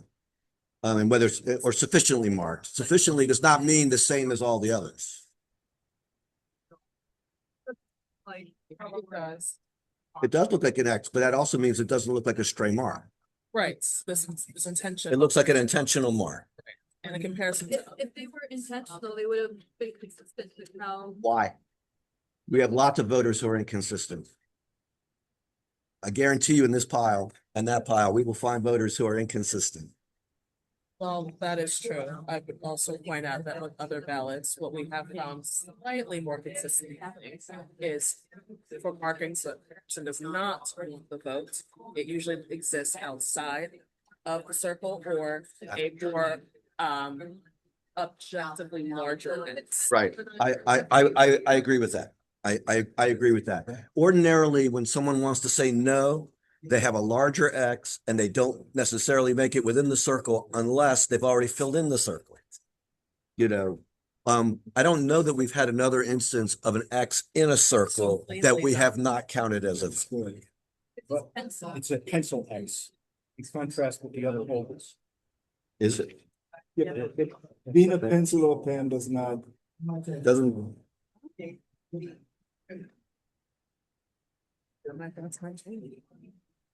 I don't think it's pencil. Yeah. Please. But again, being a pencil does not negate the markings within the oval. Well, I mean, it depends on the context.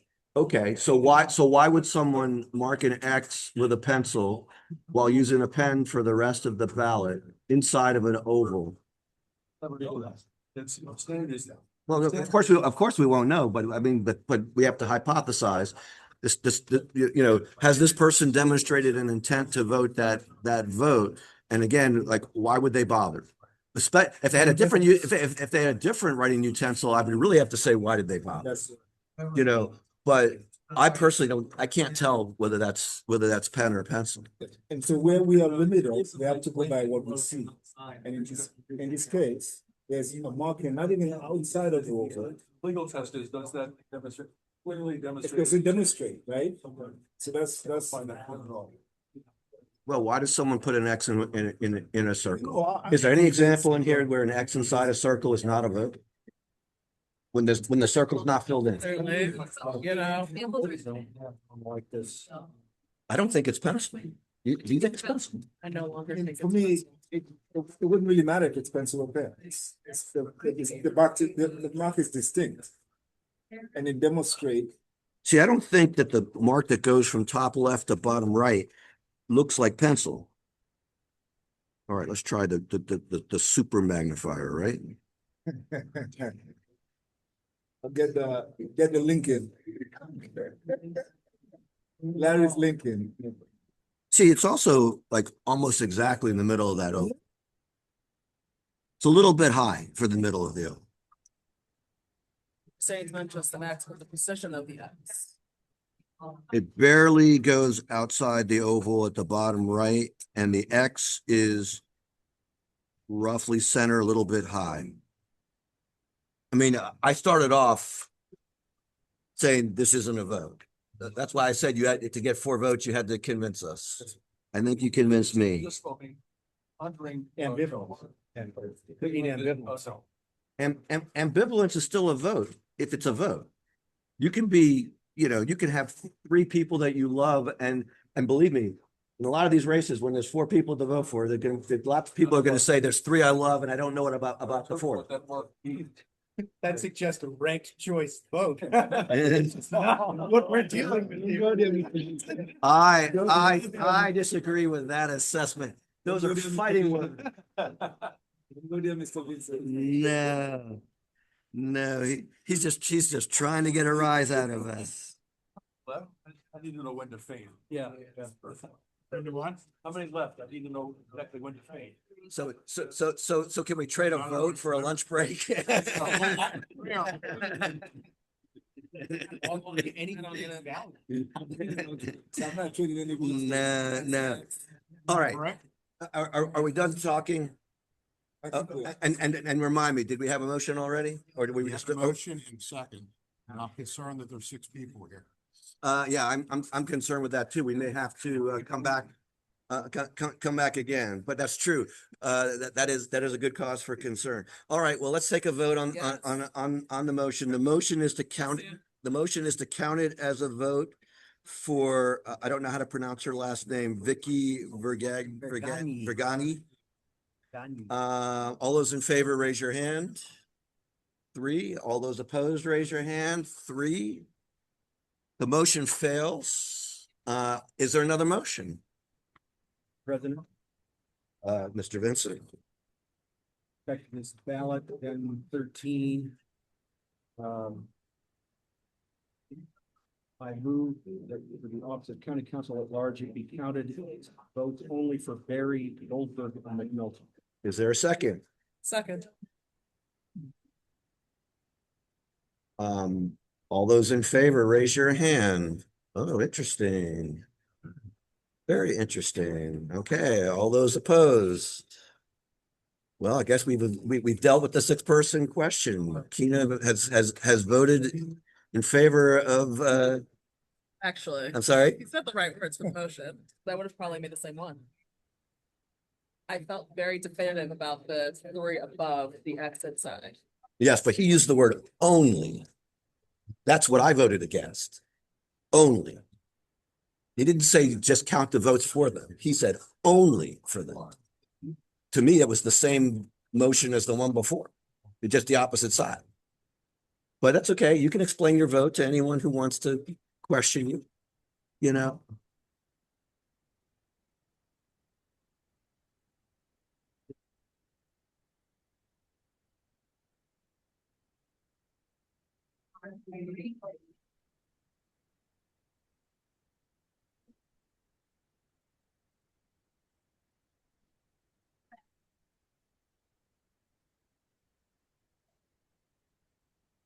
I think that the non-lunch caucus won that vote.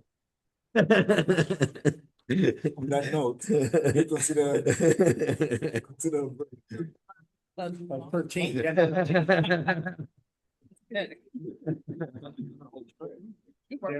That caucus is an ever-changing caucus. Every canvas session, it can be someone different. Oh, Yeah. yeah. So I'm not recognizing that motion until I have a chance to consult with counsel. This is dam 159 at 928.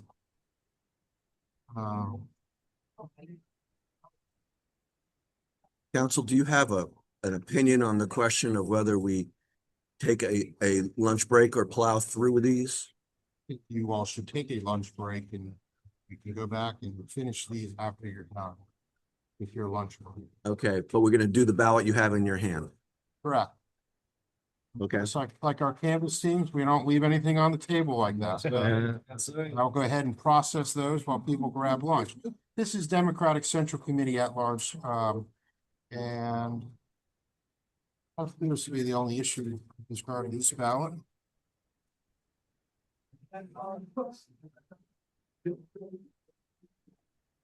Okay, so you're viewing the issue as being the very top vote for that office. Let me see. Yeah, that one right there. I'm just gonna show it to you guys quickly. It's that one.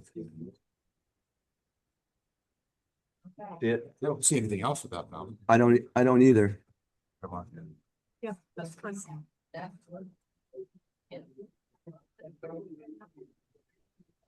Do you think we should reconvene as soon as they're done, or we should just reconvene at 5? Reconvene as soon as they're done. Is a half hour sufficient for you guys? Stay here, because I need to go get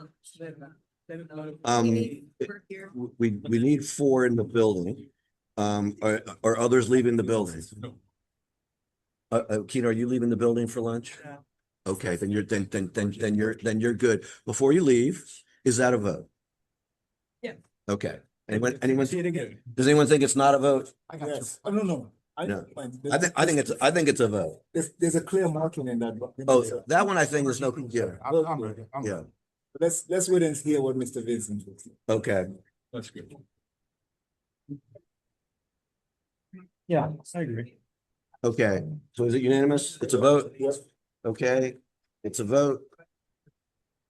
It is now 2:23. At 3 o'clock. We will reconvene and continue. Okay. Thank you all. Didn't mean to starve you guys. I would suggest eating before 1 o'clock in the future.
Okay, we are back to continue the board referrals.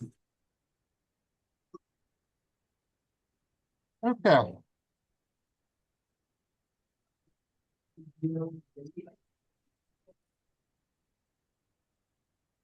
So this is a DEM 256 out of 1369.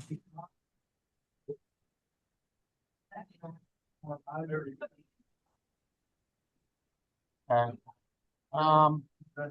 take a look at Representative in Congress District 8, which I don't think is really much of a call. You should look at county executive. Let's see here. Okay.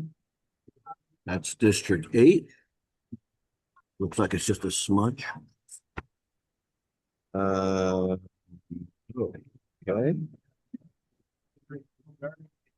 That is county executive. Sorry, this time.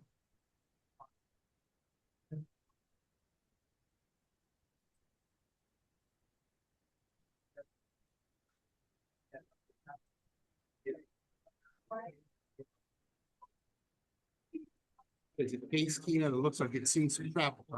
Maxwell. Yeah, it's like my briefcase. I love you guys.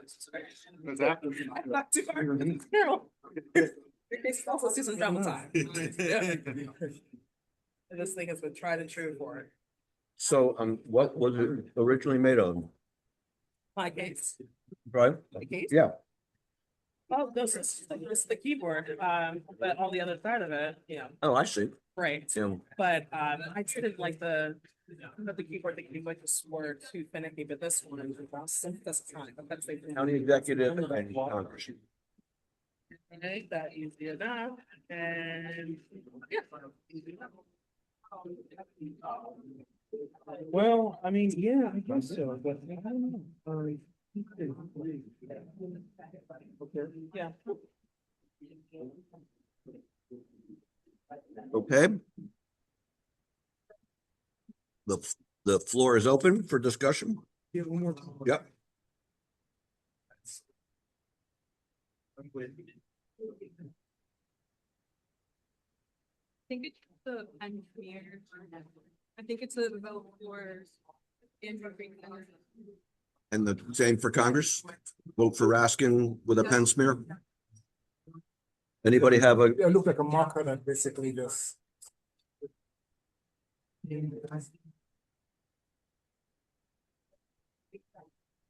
I said a number of years ago that we should actually be mailing our voters pens so that they don't use pencil, they don't use Sharpie, they don't. Convince Garrett to say, don't use pencil. Yeah, Now, yeah, we asked yeah, that, yeah, he said no. Yeah, yeah. I like Jared, nothing against. I don't remember him saying, I don't remember him saying no. I just remember it not happening. All right, yeah.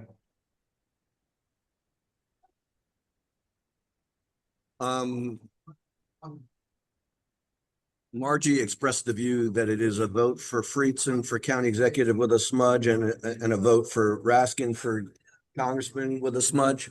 Does anybody have a contrary view? Okay. Yeah, concerning the one touches the second holding, which is certainly. Well, that's why it's here for sure. But yeah, I mean, but like this one here. I will say though that the circle for Friedson is filled in. The circle for Glass is not. So I mean, I think I agree with Margie that it's a vote for Friedson. Do we need a motion or does anyone have an objection? Okay, count as a vote for Friedson, vote for Raskin unanimously.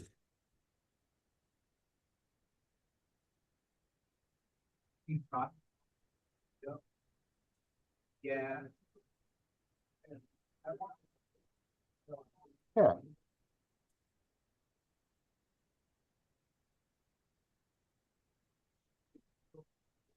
Take a stroll. 0504 Dem 59.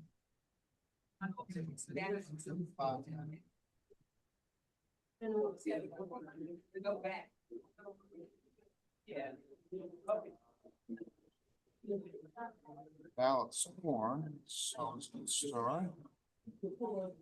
County executive. Okay, this is what county executive, whoops. This one, that's what it looks like. Go this way this time.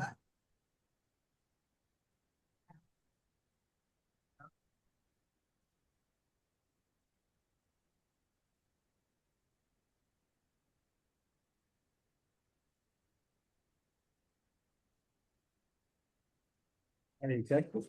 County executive.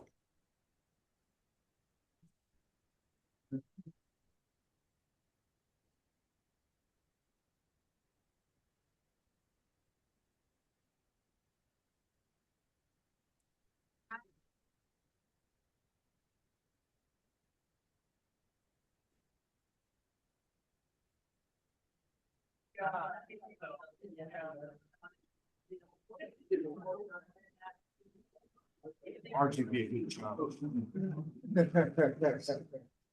Very decisive. Yeah, the only problem is law school comes out before that, which is not the most fun. Okay, does anyone have a motion? Go ahead. I move that ballot Dem 59 precinct 5-4 in the race of a county executive that be counted for Evan Glass. Okay, is there a second? Okay, moved and seconded to be counted for Evan Glass. All in favor, raise your hand. It is unanimous.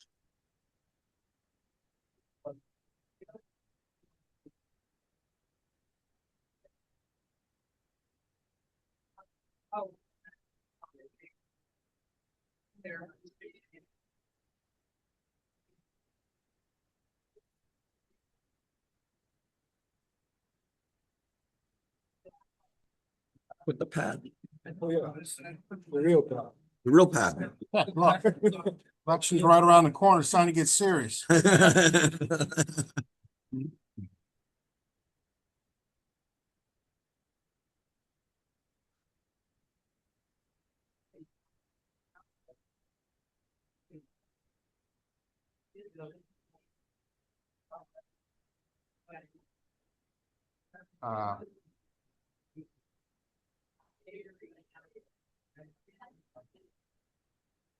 So I think the issue is Democratic Central, I'm sorry, Alex, I got a rhythm all screwed up here. Dem 104-0713, and I think the issue is Democratic Central Committee District 16. Go up the whole ballot.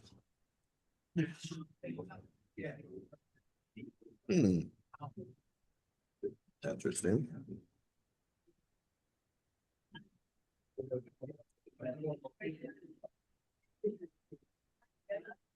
Okay, go this way.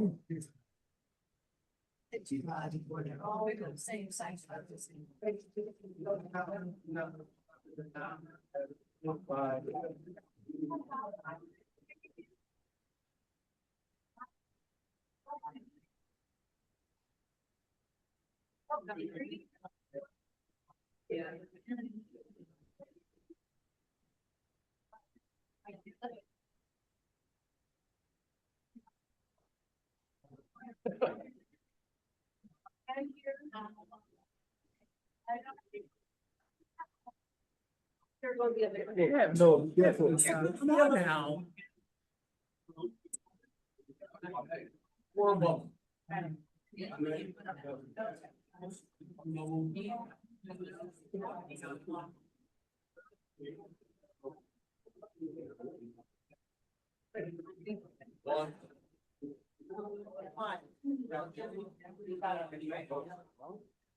The Coroma principle is once more before. Well, this Vote for two. but this also has a corollary, which is that that it can just be a miss as opposed to just a partial fill. Well, I mean, it's it's not only in the circle, it's above the circle. We have voters who have missed the circle, but have indicated their intention before. In fact, many times. Now, again, the rest of the ballot doesn't have that as an issue. So, The ballot doesn't have a perfect circle inside. There are places where they've gone out a little bit, like. yes, For instance. or this one, yeah, Exactly. so no, yeah, you know, Something just to consider. yes. And I can't tell whether this is pencil, it might be pencil. Yeah, you know, so, See it one more time? yeah, sure. No, we haven't seen it. Yeah. I'm sorry, you haven't seen it yet. I apologize. Well, that's something Mr. Vincent just don't want me to see it. And that's okay. And he outranks you? Well, no. Okay. He does have a really cool magnifying glass. though. That's about the only thing I have going for it. Not at all, not at all. Which he describes as the Lincoln of the magnifying glasses. I'm sorry, what do you say? It says, which he describes as The Lincoln. My Yeah. father worked for Ford, so. I understand everything is Ford, Yeah. yes. Okay. Okay. Okay. Is there a motion? Mr. President. Yes. I move that for ballot file. Them 104 precincts 7-13 in the race of Democratic Central Committee District 16. The vote be for Fana Thuria and Jim Rams. Okay, is there a second? I'll second it. Discussion. Sure. I'm happy to discuss it if no one else wants to. See it one more time, Dave? Sure. I'll just say, I think it's a vote for Jim Michaels. I think that it's very clearly marked within the circle and above it. Obviously, we would rather that it be within the circle covering the whole circle, but if that were the case, it wouldn't be in front of us at all. I think there's a clear intent to vote it and no intent to negate it. Well, Vincent's theory of the Kuroma principle, I think, works.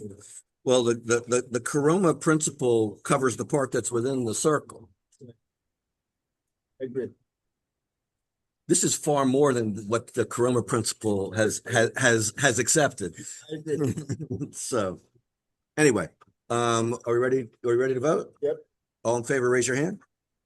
It is unanimous.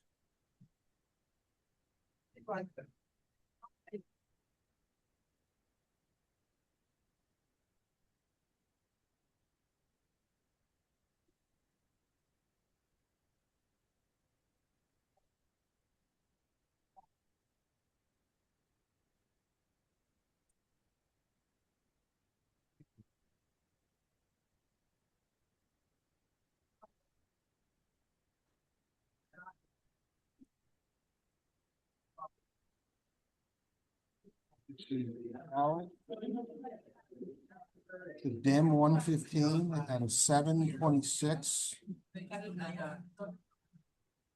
It's best. I think you're looking at the House of Delegates, District 16. County Council at Large.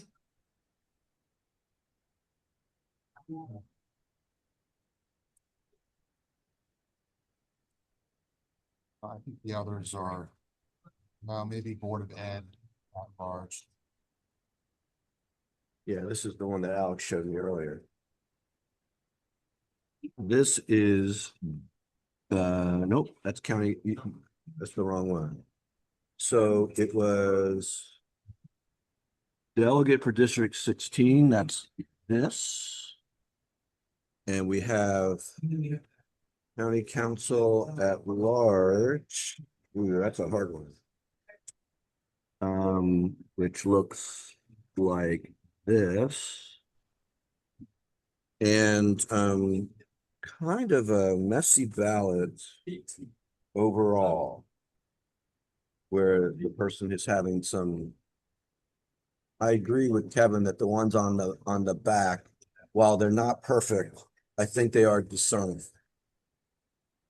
We have one for Board of Education at large where there's a significant mark, but it looks like it only touches the circle. It doesn't go inside of it.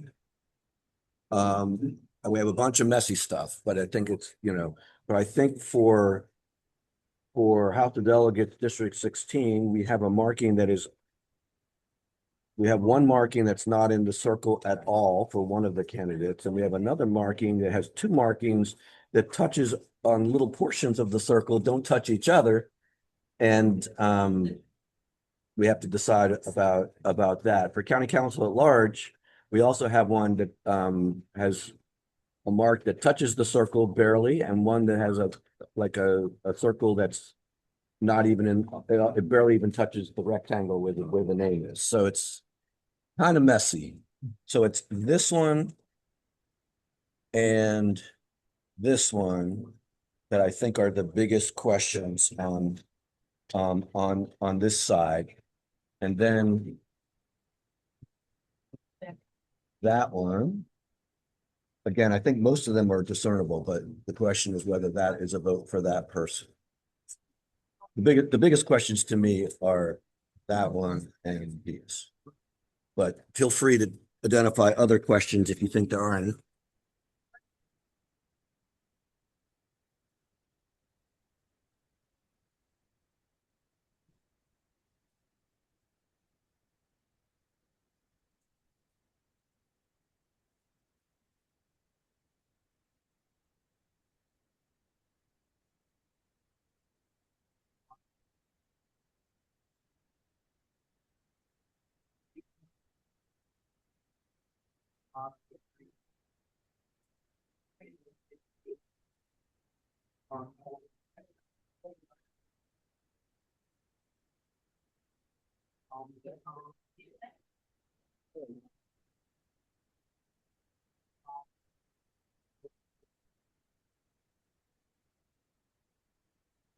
That one and those.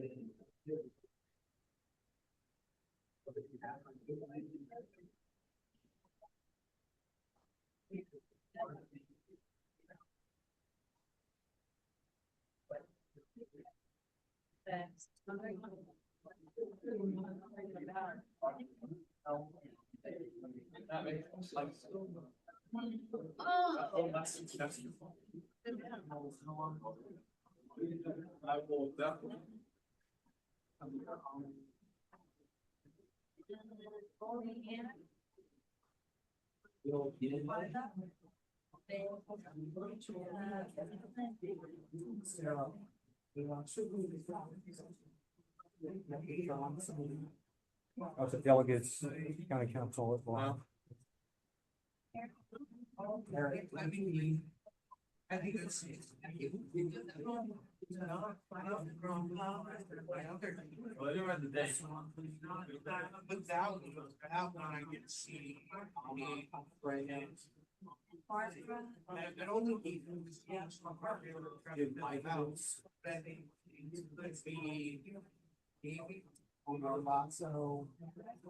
Everyone seen it? I don't want to see it again. Okay, let's start with Delegate District 16. I guess the question is it a vote for Mark Corman and is it a vote for Sarah Wallach? Floor is open. Say yes. Say yes to both? Yeah. Is anyone bothered by the fact that the Corman one just barely touches the circle? Are you asking some absolutes or are you asking more in terms of degree of bother? Well, I'm asking for anyone who wants to address it to address it. I just have a question about it. Like in other ones, they mark 3 times next to someone's name. Not that the times didn't know anything, but it's like, I don't know, it almost like, I can't definitively say like it was meant for Margaret. Because other ones, like it wasn't as close to it, but I don't know. So it's an unsteady hand. respect to all of you. Agreed. It's definitely an unsteady hand, but like, yes, like, for example, the vote for Register of Wills has at least three separate markings, right? So, but again, I guess it's possible that the vote that's near Mark Corman's name could have been an attempt for Sarah Wallach.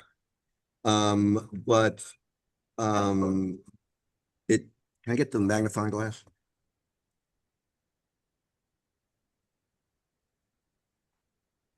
It really just barely touches the circle.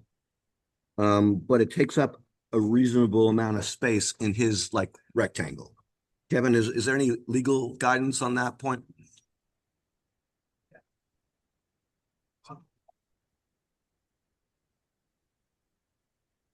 Is that a yes? Yeah, yes. All right. Now, in this case, it goes into the other portion, but you're saying that's considered a yes. Yeah. Well, but that's also a clear underline. Yeah. This is more like a. Mr. President, my thinking is that we're basically grading it with the degree of messiness, right? So we agree that the whole ballot is messy. And again, there's nothing wrong with ballots being messy. That's what we're here. So to what degree? I believe messiness doesn't have consistency, right? Well, it could have a pattern. To say, okay, this is more Right. We don't have a consistency in the sense that it's not always to the left or always to the right or whatever. I guess to me, I mean, see, but that's also an underline. In this case, It's completely outside the box.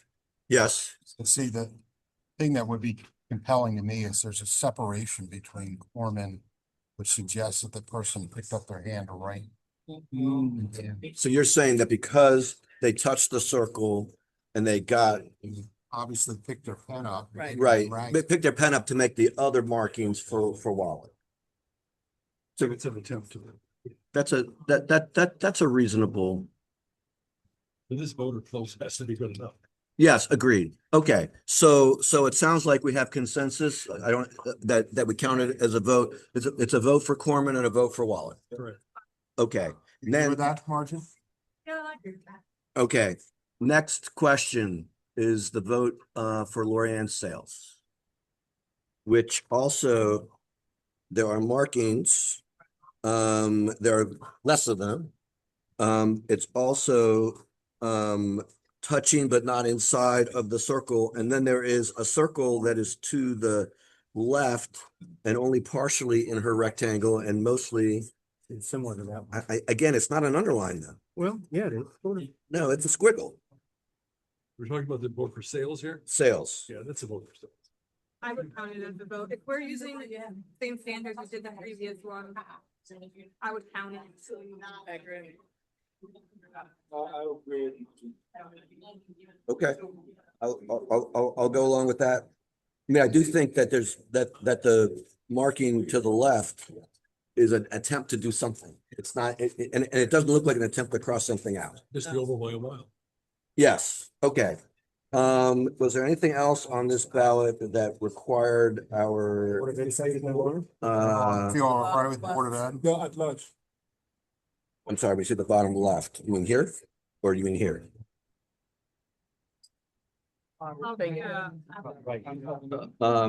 Does anyone think there's a question as to whether it's a vote for Barbara Ebel?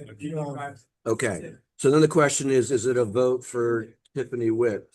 Same theory as if, it's certainly an attempt to do that. Okay, so we are counting the votes for Corman, Wallach, Sales, and Wicks, which were all the ones where it wasn't entirely clear what they were doing.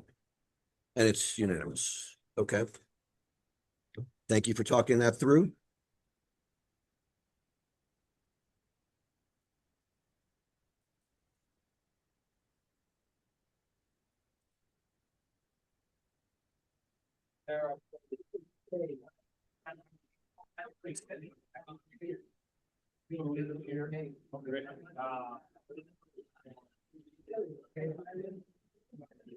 Okay. We are now in M 49 0430. Don is the. It's okay where. Showing up on the other side.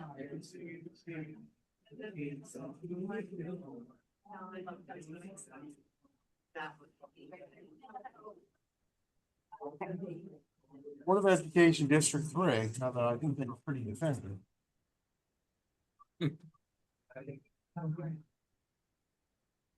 Yeah, I did say that I wanted this to come to us, but, this is what it looks like. But now having thought better of it, you should not. No, I think it should come to us. I think that the person is trying to say that they don't want to vote for anyone. But the phrase "no vote" after marking 3 of them, Probably their initials. right? Probably their initials, but they've marked 3 of them for a vote for 1. Okay. So, and then they have one big X. Getting back to your small X versus big X. And then they say no vote. I guess the only question is whether no vote refers to everyone. Which I think it does, but you know. What's a big X says no. That's what. I'm sorry. What did he say? Said a wooden pen. What's the precinct number? It's the difference that I made. The laugh I have inside me is too loud. You know what? It could be. Yes. It could be. Okay. So is there a motion? President, Yes, Alex. back to this ballot, Rep 49. And go for 3 for the Office of Board of Education District 3. I move that it be counted as no votes for any of the candidates. Okay, is there a second? Any discussion? If you're all in favor, raise your hand. It is unanimous.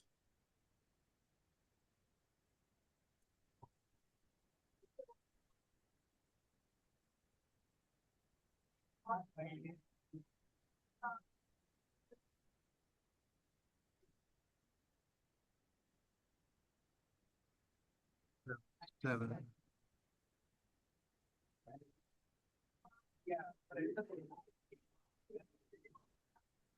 Okay, vote. Alice. Hi. They did it in.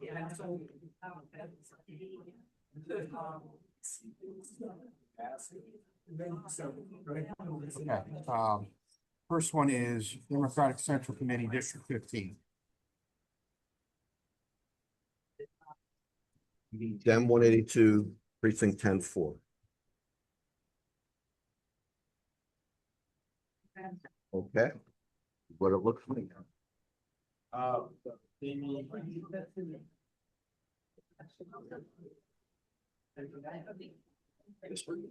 Yeah, nice. Yeah.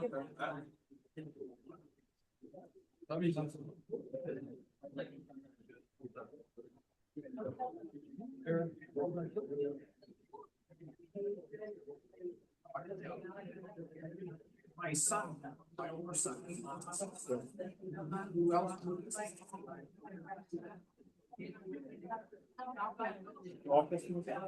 Democratic Central Committee, District 15. Yeah.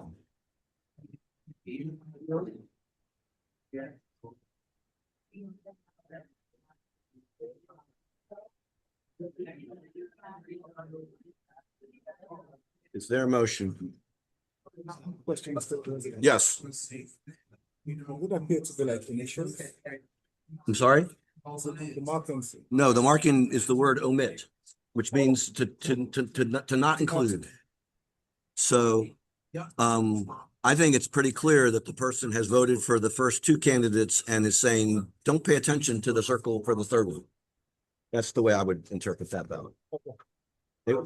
Anyone disagree? Right in, brother-in-law omit. Mitt Romney in there somewhere, you know? So,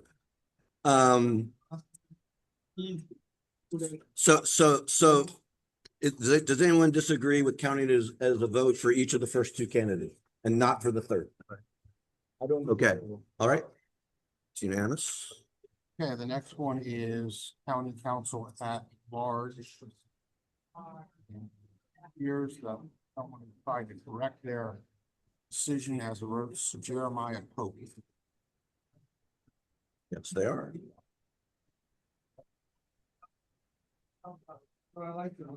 This way this time.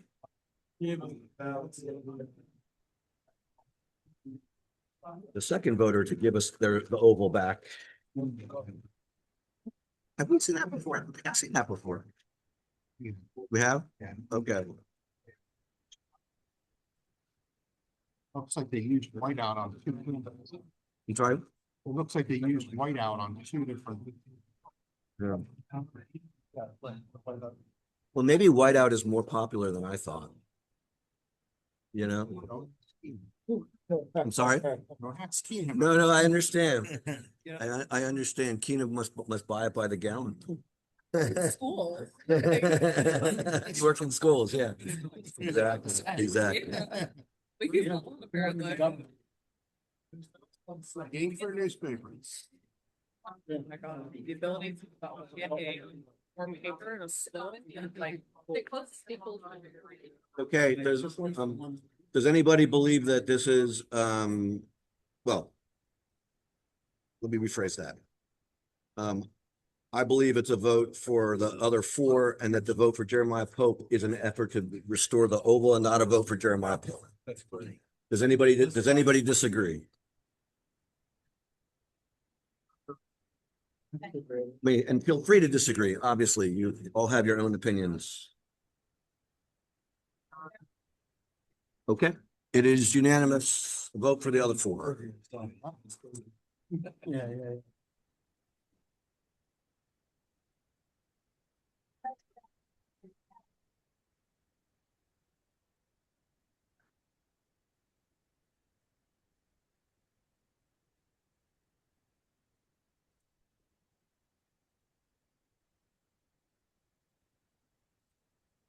Dem 320411.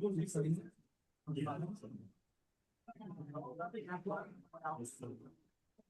Yeah.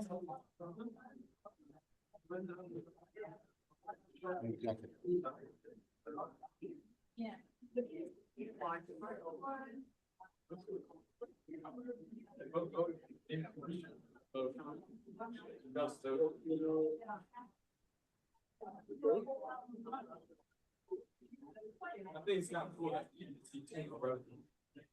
So maybe there's something.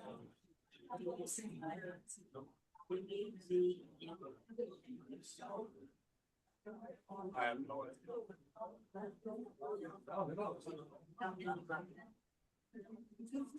Okay, is there a motion? Mr. President, Alex, I move this ballot. File Dem 320411, the office of county executive be counted as a vote for Andrew Friesen only. okay, is there a second? Second? Vote for Andrew Friesen. Second. Okay, all in favor, raise your hand. It is unanimous. Yeah, we voted.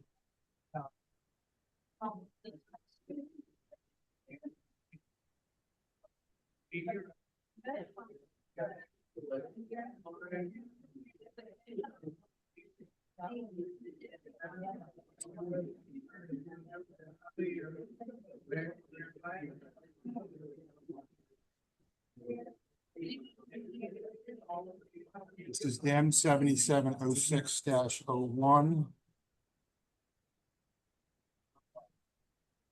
Yeah.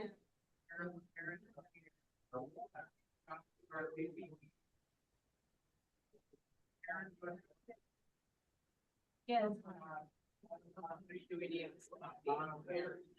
Well, I wouldn't say it's a very clean ballot.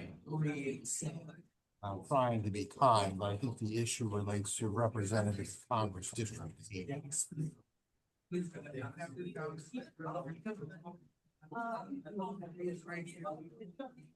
you tell what that word is? I think it says for me. For me. That's what I, That's what it looks like to me, but I'm not sure what for me means in this circumstance. Okay. We'll add this to the, haven't seen this before. I'll bet there's nothing in there that says for me.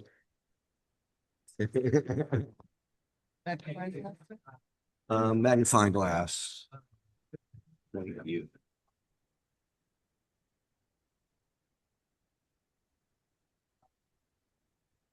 What doesn't cover that one, does it? Oh, yes, my man. My man. Yeah, yeah. I guess for me is a version of my man.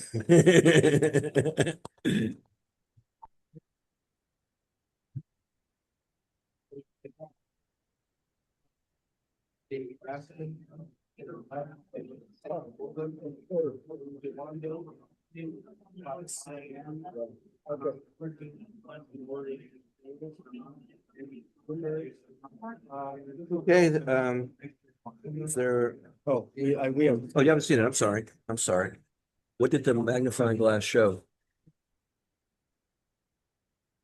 And yet, I see that it's for maybe that's their selection. Well, it's words of affirmative choice when both candidates, two of the candidates have valid choices having been made. That does sound like a description here.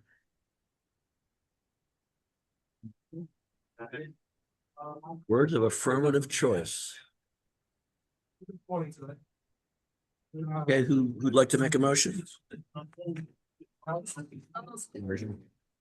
Ballot 77, precinct 6-1 for the race, representative in Congress, District 8, that this be counted as a vote for Jamie Rex. Is there a second? Second. All in favor, raise your hand. It is unanimous.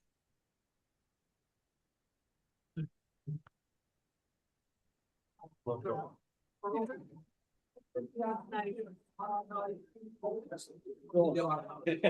July 10th, you got nothing? I've been, I know.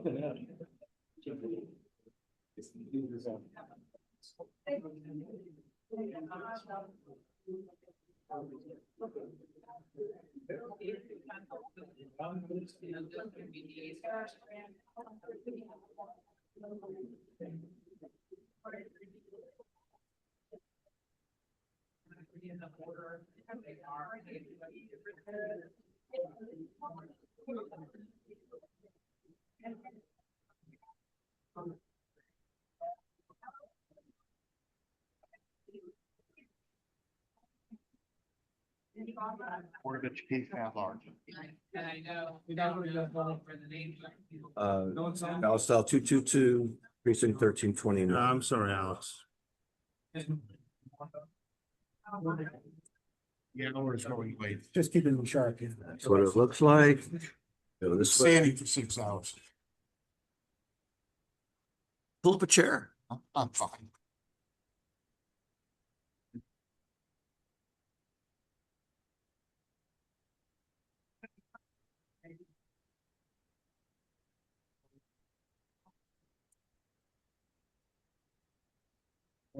Yep.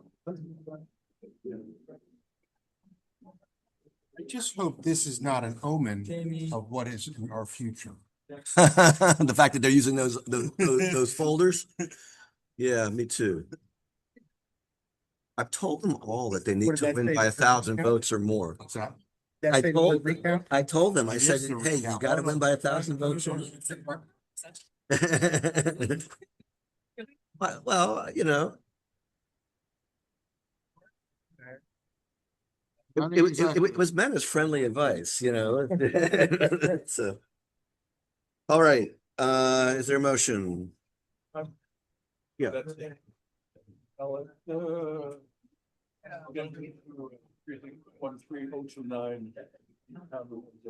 Board of Education authority to challenge the vote for widely. Okay, is there a second? All in favor, raise your hand. It is unanimous. Vote for Wiley Chase.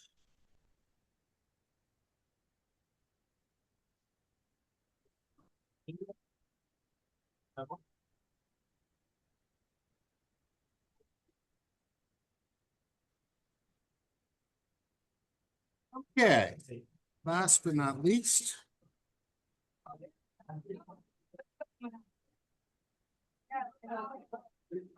Hopefully do this procedurally correct this time. M 255. 1368.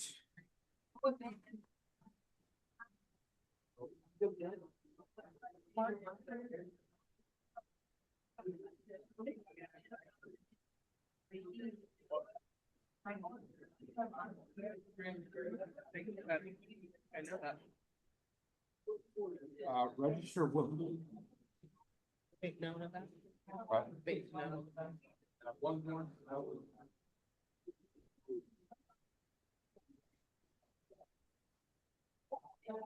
Okay, that's what it looks like.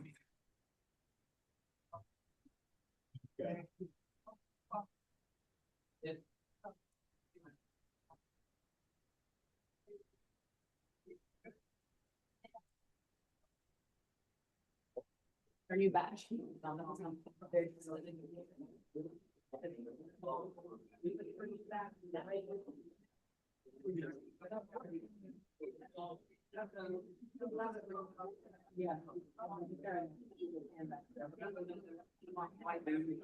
Register was.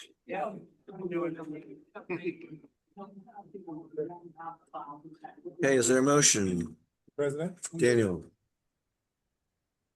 Move that for. yeah, go ahead. I'm sorry. That's 255 for the race of. Register or we count this as a vote for Alan.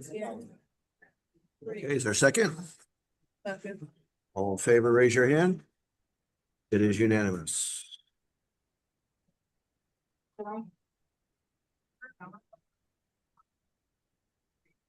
Okay. That is it. That is it. Not work. Yes, for an hour. Well, an hour and 12 minutes or whatever. Yeah. You think it's cool? Yeah.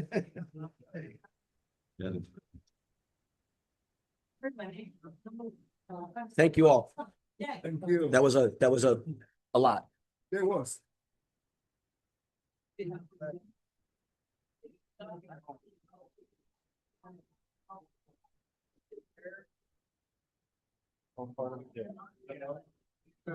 What? Oh, yeah. The late afternoon.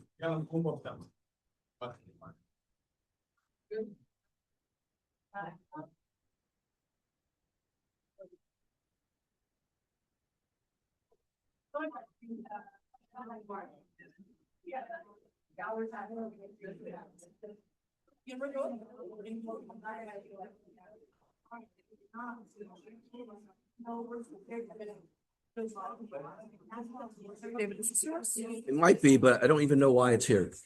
They literally just gave us. Oh, no, I take it back. Before it was just a cover page. Now they've given us the actual instructions. They got the emails to us last night. I believe so.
One of the people back there wanted to ask you a question about something. I don't know. Okay. Yeah, could she come up to you instead? I don't know what the question was. I don't know. I didn't ask her. She says, can I ask the head of the board a question? I sure. You know what I mean. Specifically, yeah.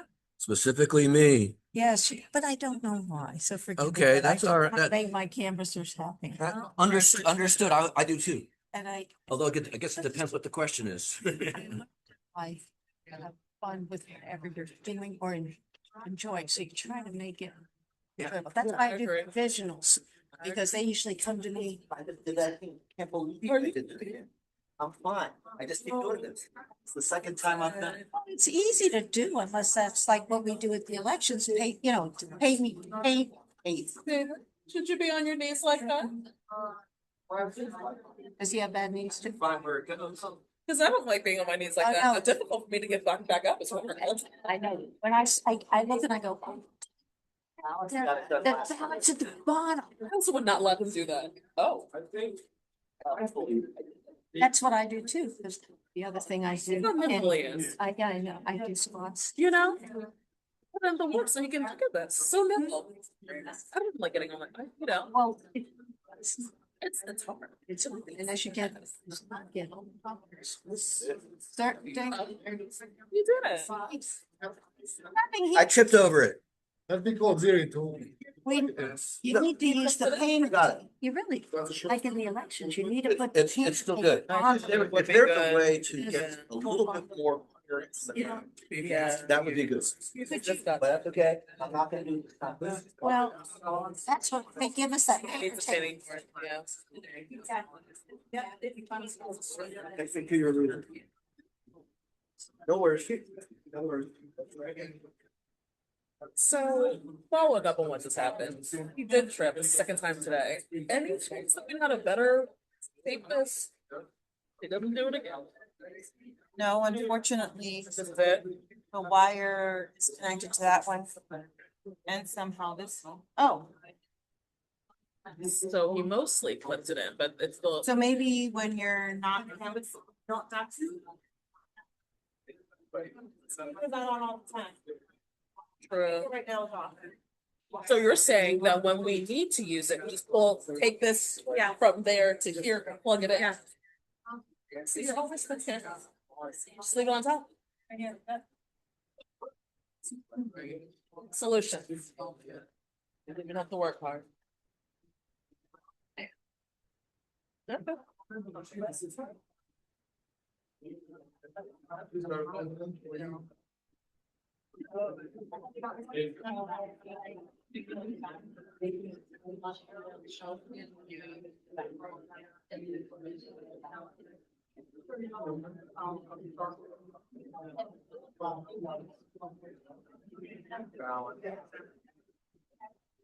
I didn't need to.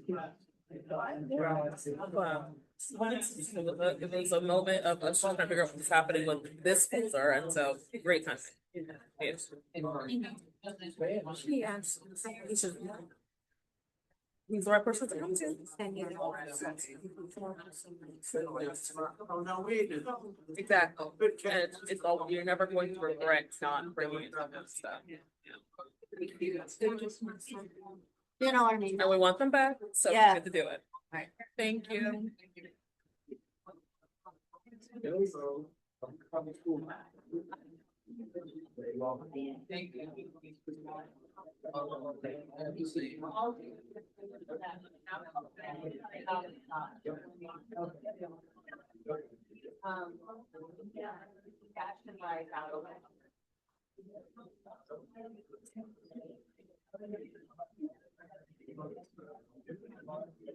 Good catch there. Got our.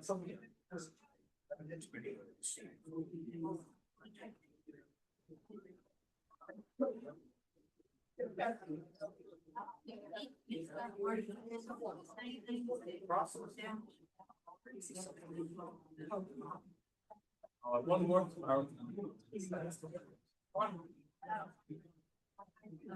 Rick, you want to come on?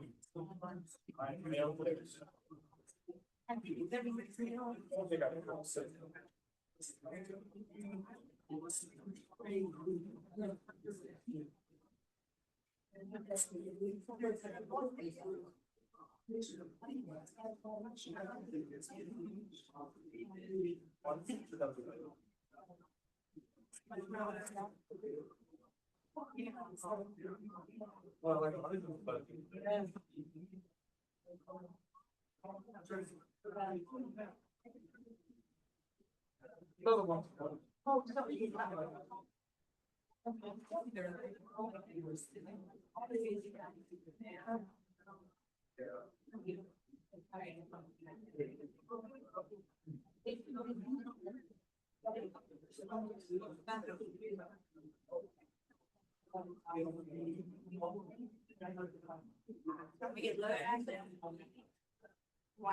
Right, two down. Stay on.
Maybe we use them for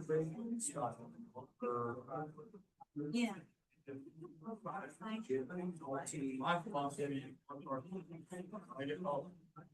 After I was grade.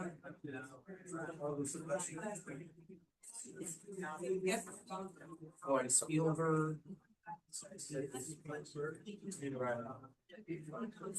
Make sure rallies. I've written so much this past week. Maryland here. Dorothy. Fine, we'll do a lot. That last one, school study. He's all a paragraph person. Like 50 people. That's a little bit. Emperor, and now Emperor. Aaron Bushel, for you. Sorry, how are you? Gola height. Gola height. Bill Long. Now they were built.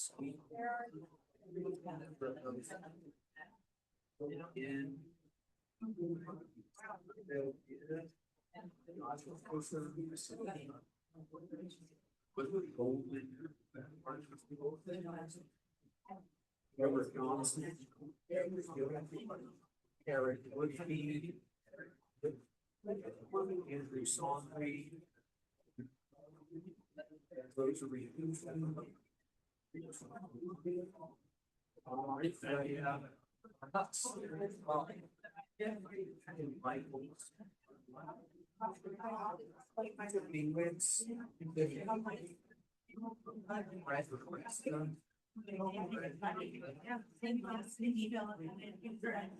Boston. Yeah.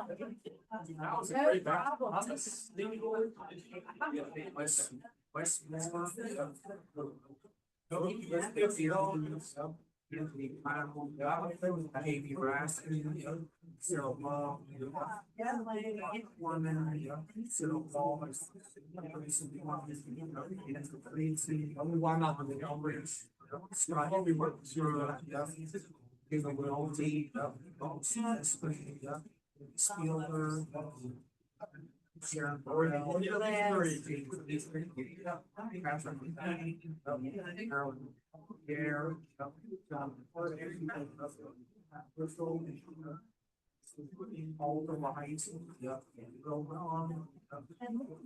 Bell Speed, Bill Venus, Bill Fisher, Johnson, Sondre,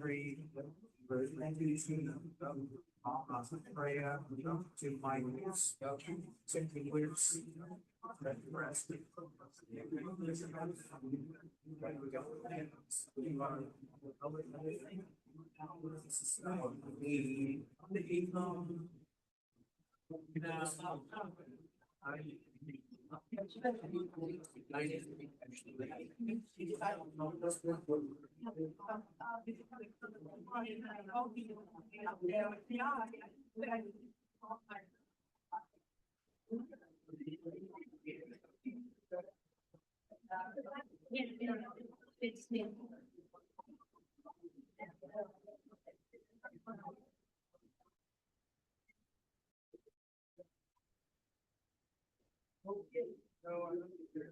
There.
Sullivan. I'll make some. Because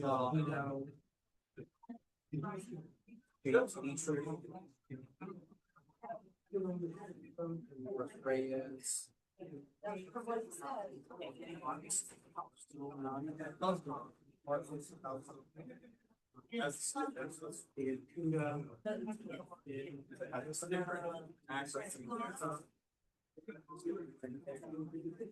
Sullivan.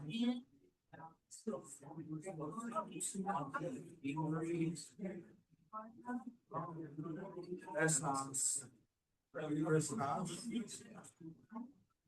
That's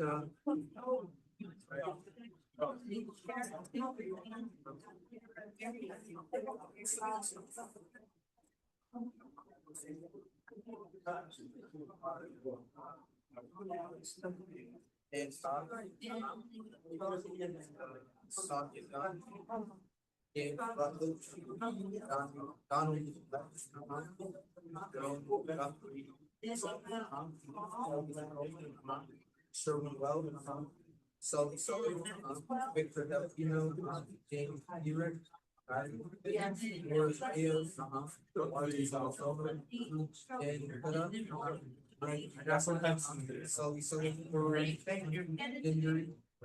Chris has, Spreads the rest. Okay, that's good.